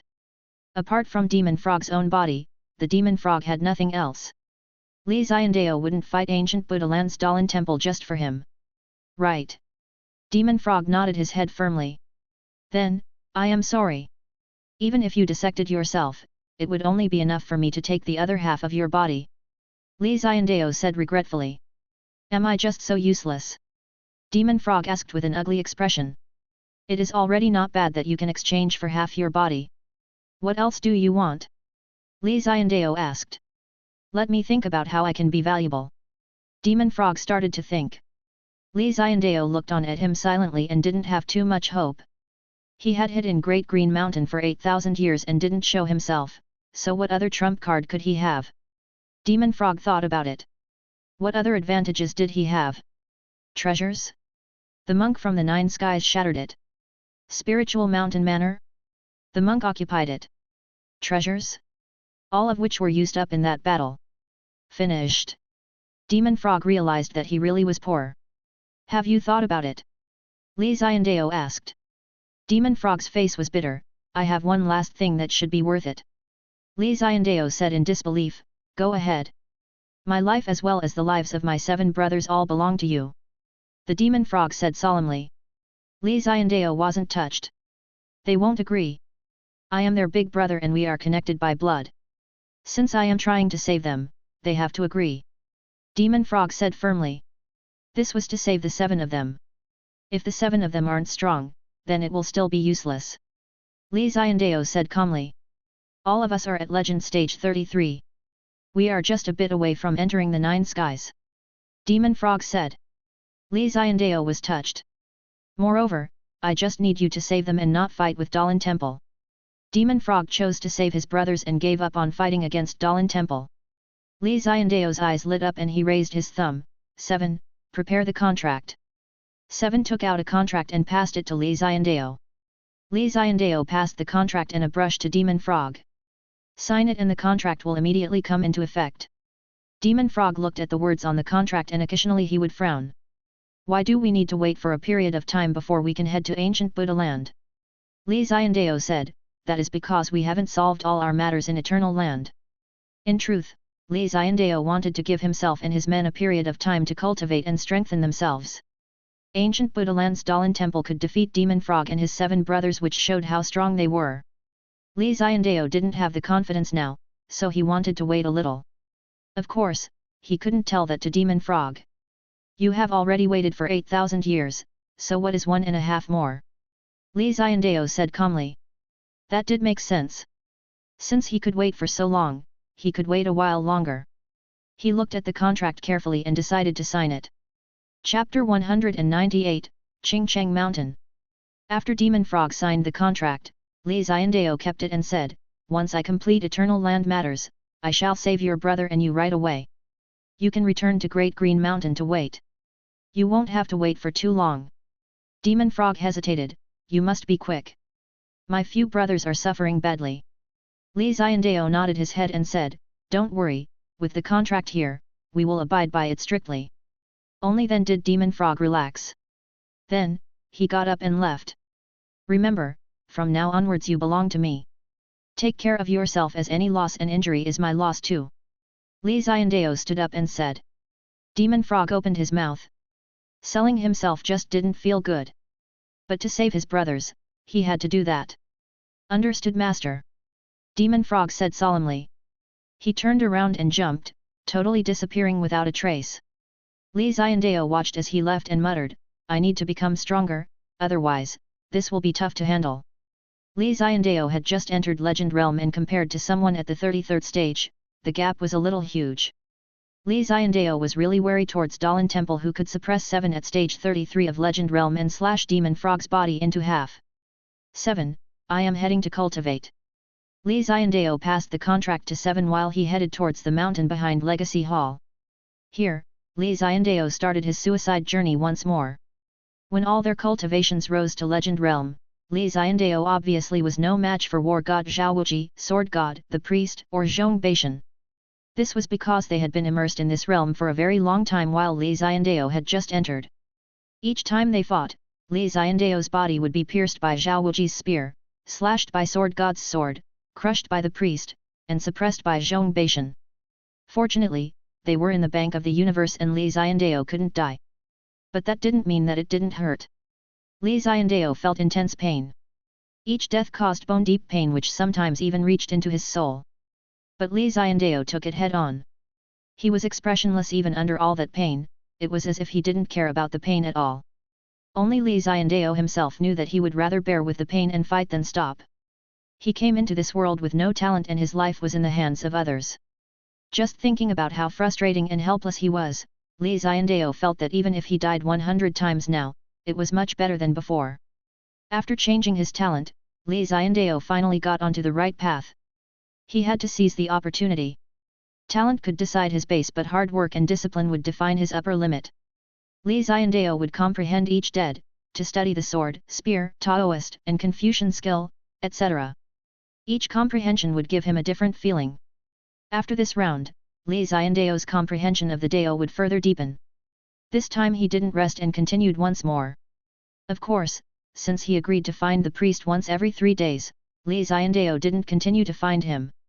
While Li Xiandao was trying his best to get stronger, the people he interacted with continued on with their own lives. Tian Ye's parents brought her away from the Feather Transformation God dynasty. They wanted to avoid all danger and allow their daughter to grow up. Once they left Feather Transformation God dynasty, no one would take revenge on them. Tian Heng had spent 10 years of his life killing people and he was sick of being on the run. He just wanted to hug his wife, causing his daughter to be filial toward his old father. This whole family was reunited.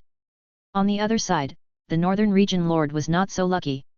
The Feather Transformation God dynasty's dragon vein was stolen. The Feather Transformation God dynasty's old ancestor was killed. The Feather Transformation God dynasty's crown prince was killed on the spot. But that wasn't important. When one died, another would be chosen. In just a day, Emperor Tiankai announced that the next crown prince would be selected from his great-grandson's generation. Everyone who met the requirements was really emotional. Their whole families would step up to support their own family members in the hopes that they would be selected. The entire Feather Transformation God dynasty didn't go into chaos because of the death of a god ancestor and their crown prince. Instead, they were all immersed in the selection of the crown prince. The people were all really interested in the news and knew very little about the lost dragon vein. This was also because Emperor Tiankai was hiding the stories to prevent the matter from festering and shaking the foundations of the country. It was the truth that the dragon vein had been lost and he just had to accept that. Emperor Tiankai was furious, but that was only just temporary. He was a determined emperor and immediately shattered his 9-dragon chair, to release the small dragon vein. He placed it where the original dragon vein was. They would slowly nurture and raise it. The dragon throne lasted for 30,000 years and many emperors had come and gone. The chair had much of the Feather Transformation God dynasty's dragon vein aura on it and a dragon soul had been born. Although it was small, it was still better than nothing. Since one wasn't enough, they had 9 here. If they nurtured them for a few hundred years, naturally they would naturally. Although they weren't as strong as they were at the peak, they could still help to stabilize the Feather Transformation God dynasty. One had to say that Emperor Tiankai was really skilled and determined. These 2 huge matters were solved just like that. As for the death of Taizhong and the Empress, no one knew about it, so Tiankai wasn't going to reveal it. He decided to act like nothing happened and let things just pass. Northern Region Lord was far in the north, and when he learned about all this, all the dust had settled. Northern Region Lord sighed regretfully, why wasn't that person the one who died? If that old man and his family died, then he wouldn't need to personally kill his own father. But unfortunately, his father was hiding in the famous Taoist Qingcheng mountain where he would spend the last days of his life. For the first half of his life, after the emperor and the empress enjoyed vast power, he passed the seat to the current emperor Tiankai. Then, he stopped caring, he went around playing with women and touring the land. Even Emperor Tiankai envied his father. He threw the throne to him when he was at his peak and played for a few thousand years. When his body was old, he moved to Qingcheng mountain and started to cultivate. Emperor Tiankai couldn't give up the power. 10,000 years had passed and he still didn't give up the throne. He survived through 5 crown princes and the 6th one was about to be welcomed. North. The Northern Region Lord had many thoughts in his mind. After thinking for a while, he decided to head towards Qingcheng mountain at night. He was going to meet his own father. No matter what, his father was the one who destroyed his life. The Northern Region Lord had to see him. When he was angry, he really wanted to kill his father. Now, he still had such a thought. But he decided to have a good chat with his father. Qingcheng mountain was a famous mountain and there were many monks cultivating there. There weren't many disciples, only around 100 of them. They didn't promote themselves and everything went with the flow. The old emperor came here 3,000 years ago to cultivate. During these 3,000 years, the Northern Region Lord had come 3 times. His relationship with his father wasn't good and this was the 4th time he had come. The moment he arrived, Northern Region Lord received some news. The old emperor is about to die. His lifespan limit was here. Northern Region Lord was stunned. His father was about to die before he even had time to kill him. Chapter 199, I am going to kill someone. When he came, the Northern Region Lord was still wondering why his father wasn't dead. But now when he heard that his father was about to die, the Northern Region Lord had a different feeling. It wasn't sympathy. It wasn't sadness. The Northern Region Lord had only come to see him 3 times over 3,000 years, so there was no so-called sympathy or sadness. It was just really complicated. After all, this was his biological father. Bring me over. The Northern Region Lord said to the priest. The priest immediately brought the Northern Region Lord over. A Taoist temple was built on the tall spine of Qingcheng mountain. There was a bridge on the cloud ocean and there was a tripod that was built on the peak which absorbed the energy from the sun and moon. The Taoists on the Qingcheng mountain really were proper Taoists and they didn't come into contact with worldly matters. They spent their time doing their own things and were unrestrained by others and the world. Some of them were really strong but they still continued with such lives. They didn't compete with others and didn't brag about their skills. That was what gave Qingcheng mountain a thread of otherworldliness to it. That year, the old emperor went out for a few thousand years and had fun with so many women that he hurt his own body. Someone at Countless Sands actually spoiled his own body from too much fun. That was just a joke. Moreover, this joke came from the royal family, the previous emperor. After Emperor Tiankai found out about this, he was furious. This father really gave him a huge headache. Emperor Tiankai wanted to send him over to Northern Region Lord but he rejected him. Originally, the Northern Region Lord wanted to so he could gain a good reputation for it, but when he found out that his father was a pervert, who knew what nonsense he would do if he came to the north? Would he stop him? Or would he just look the other way? Or would he let him do what he wanted? The moment Northern Region Lord thought about it, he felt his head hurt. This was why he suggested sending him over to Qingcheng mountain to heal up. They were also not going to allow him to leave. When Emperor Tiankai received that suggestion, he agreed right away. He agreed with his brother and sent his unwilling father over to Qingcheng mountain. Everyone said that it was he himself who wanted to enter Qingcheng mountain. However, that was just something that Emperor Tiankai falsified to protect his reputation. For a pervert to enter a Taoist mountain and never be let down, to grow old and die here, that was a huge struggle for the old emperor. But the priests didn't care about him. Anyway, his body had already been trashed and if he went down the mountain, he could fall to his own death and be attacked by beasts or bitten by poisonous snakes. The old emperor was a coward, so he gave up and stayed at Qingcheng mountain. When the Northern Region Lord thought about the pain that he had gone through, he couldn't help but laugh. But he was afraid that the priest would find it weird, so he used his energy to seal his own laughter. The mountain peak was covered in white snow and surrounded by clouds. The red dusk sun turned this place into a flaming ocean. It was so stunning. There was a Taoist temple here. It wasn't huge and there were only a few houses.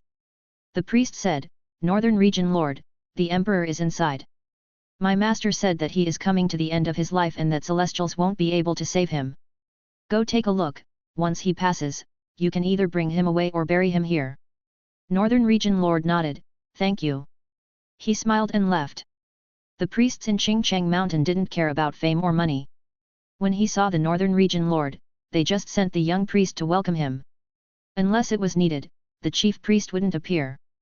Creak. The Northern Region Lord pushed open the door and walked in. In the past, the strong, energetic, and charmingly dressed old emperor was now all dried up. His hair was all gone and his face was covered in spots. He was thin and shriveled up. He laid on the bed and was unable to move at all. One could only hear weak breathing sounds from him. He didn't even notice that the Northern Region Lord had entered. The Northern Region Lord realized that the stubborn, perverted, and casual father of his was really about to die. The expressionless Northern Region Lord injected thick true qi to activate his final bit of life force. That final bit of energy before death. The old emperor opened his eyes and saw the Northern Region Lord. He was stunned. Like a drowning person seeing hope, he grabbed his arm tightly. "Son, please bring me back to the God capital and find the best medicine and herbs to save me. I don't want to die. I can't save you." Northern Region Lord said coldly. "What kind of attitude is that?" The old emperor was furious and chided. "Do you want to kill me? Haven't I treated you well? I wanted to pass the throne to you but you didn't want it." After he chided him, he started to talk about their close relationship. He just didn't want to die. The Northern Region Lord shook his head. "Stop struggling and let's talk nicely. I have activated all of your life force and this is your final breath. Once it passes, you will also pass." The old emperor was stunned. He laid on his bed in despair and muttered, "So unfilial. Both you and your brother are so unfilial, actually locking me in this deep mountain for 3,000 years. You two have forced me to death." The Northern Region Lord looked on quietly and allowed the old emperor to scold him without arguing back. Instead, he was really curious. Would people like him not know how to reflect? When they were about to die, wouldn't they think back on their lives? He only knew how to blame others. Did he think that the whole world revolved around him? The old emperor was such a person. Even when he was about to die he was still grumbling and blaming, even cursing others. On this night, the wind and snow added to each other and lowered the temperature. In the room, the old emperor scolded the Northern Region Lord and Emperor Tiankai for a whole night until he swallowed his last breath. The Northern Region Lord was scolded for a whole night. Especially for the few minutes before he died, the old emperor was like the biggest demon in the world. His extremely toxic curses reverberated throughout. Many of them were things that the Northern Region Lord had never heard of in his entire life. On that night, he completely understood.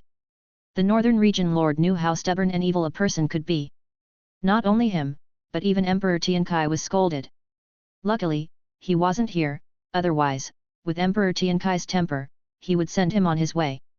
The Northern Region Lord didn't reply and allowed his father to scold him. In truth, at the last moment, the old emperor wasn't thinking anymore and was just instinctively scolding people. When the light shone in and the clouds bellowed, the Northern Region Lord stood up and walked out expressionlessly. When he looked at the rising sun, he felt really relaxed, like he could accept anything in the world. "I am finally breaking through," Northern Region Lord said calmly.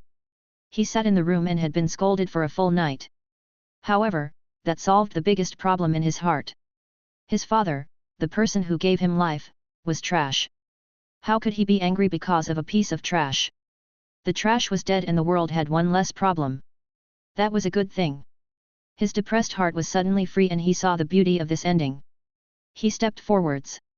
Hong! With one step, the Northern Region Lord broke through to Legend Realm. Chapter 200, I'm going to kill someone, 2. The Northern Region Lord's cultivation had always been low. In the past, his cultivation was only at Transcendent Realm, but Emperor Tiankai still allowed him to defend the north for a few thousand years. Everyone said that it was because Tiankai was being kind and treating his brother well. Some said that it was because the Northern Region Lord had such an amazing father-in-law, which meant that Emperor Tiankai had to treat him well. In truth, even the Northern Region Lord's wife felt that way. The Northern Region Lord was in charge of the North because her father was strong. Without her father, what right did the Northern Region Lord have to defend the North? With his small bit of cultivation? This was why during the few thousand years there, the Northern Region Lord seized power. The Northern Region Lord was labeled after the North, but in truth, his wife was the one who was in charge. The Northern Region Lord didn't care. He kept silent and didn't say anything to the outside world. He gave his arrogant wife silent treatment, and as long as his bottom line wasn't crossed, he would act like he didn't see anything. During these years, the Northern Region Lord had been cultivating an ancient technique. Even Li Xiandao's slaying the heavens couldn't be compared to this. The great Dao treasure bottle condensed the Dao into a treasure bottle. If one succeeded, one's strength would be unbelievably terrifying. But before he succeeded, his cultivation wouldn't improve at all. The Northern Region Lord started cultivating Great Dao treasure bottle at Transcendent Realm. Over these years, he filled up the entire bottle and was just one step away. That final step was regarding Ling Ren. Ling Ren left a huge hole in his heart, a hole that he couldn't fill. The hole left the Northern Region Lord damaged. Otherwise, with his talents, he would have been able to enter Legend Realm a long time ago. After going through Chu Bai, after going through his father's death, after all that scolding, the Northern Region Lord had finally gotten over all of it. This was the first time he felt so delighted seeing the sunrise. He looked as the cloud ocean rolled in front of him. He looked at the bright sun and at the snow falling down. He watched as the grass pushed the snow aside.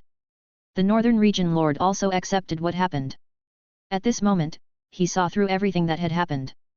Ling Ren's position in his heart became dimmer and dimmer while Chu Bai's image became deeper. After entering Legend Realm in one step, the Northern Region Lord took in a deep breath. He exhaled a colorful mist. His eyes were really sharp and he could even see small bugs drilling out from the dirt. All of this caused the Northern Region Lord's power to increase swiftly.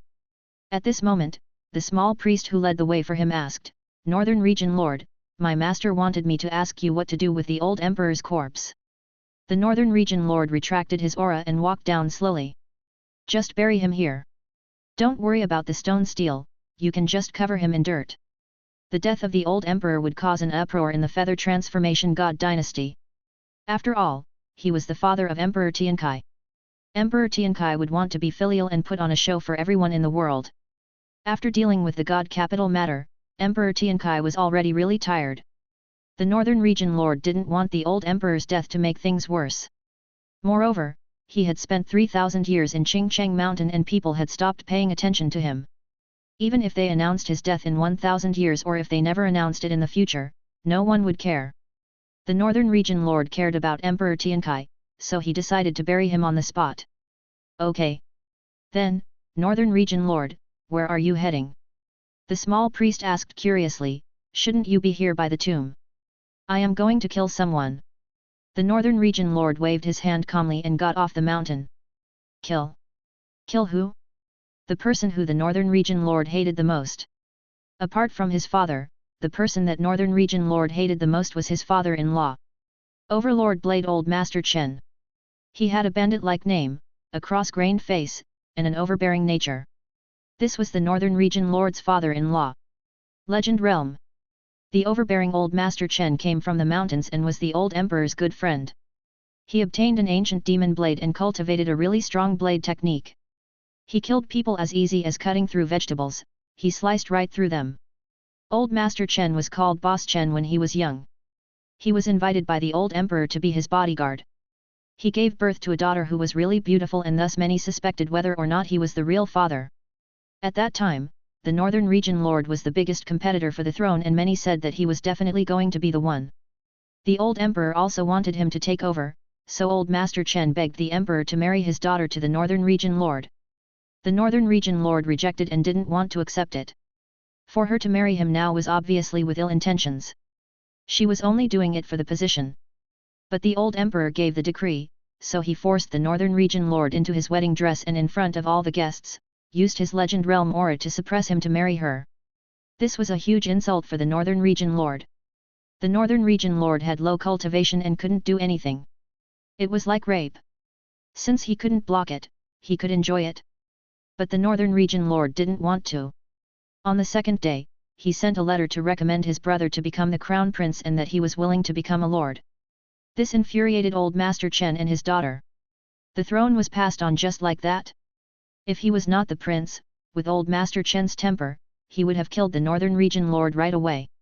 Emperor Tiankai also didn't expect the Northern Region Lord to do that. He was so touched and stepped out to recommend himself. He was not a humble person. Emperor Tiankai wanted power and Northern Region Lord knew that, which was why he gave the position to him. Their relationship was very good and it was also why Emperor Tiankai passed the north to him even when he was at Transcendent Realm. It was not because of old Master Chen but because he was Emperor Tiankai's only brother. At this moment, the Northern Region Lord, who had broken through, wanted to kill old Master Chen to take revenge for that humiliation. Being forced to marry someone was the greatest humiliation the Northern Region Lord had felt in his entire life. Old Master Chen had to die.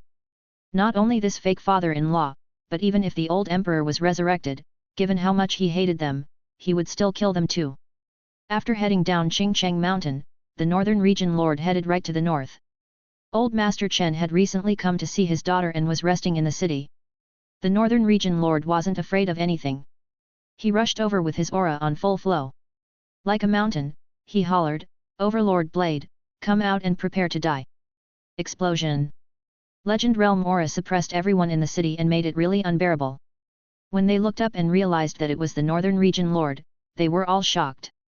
In the northern city, a beautiful courtyard, a white-haired ugly-looking old man squinted. He said in rage, "It seems like the hatred he has for my daughter and I can't be solved. Then, I will kill him and be a widow. The north is mine and not his." A vicious-looking woman hollered. She felt grievances coming from the depths of her heart. "Okay, then I will go kill him." Overlord Blade Old Master Chen held a giant blade and charged into the sky.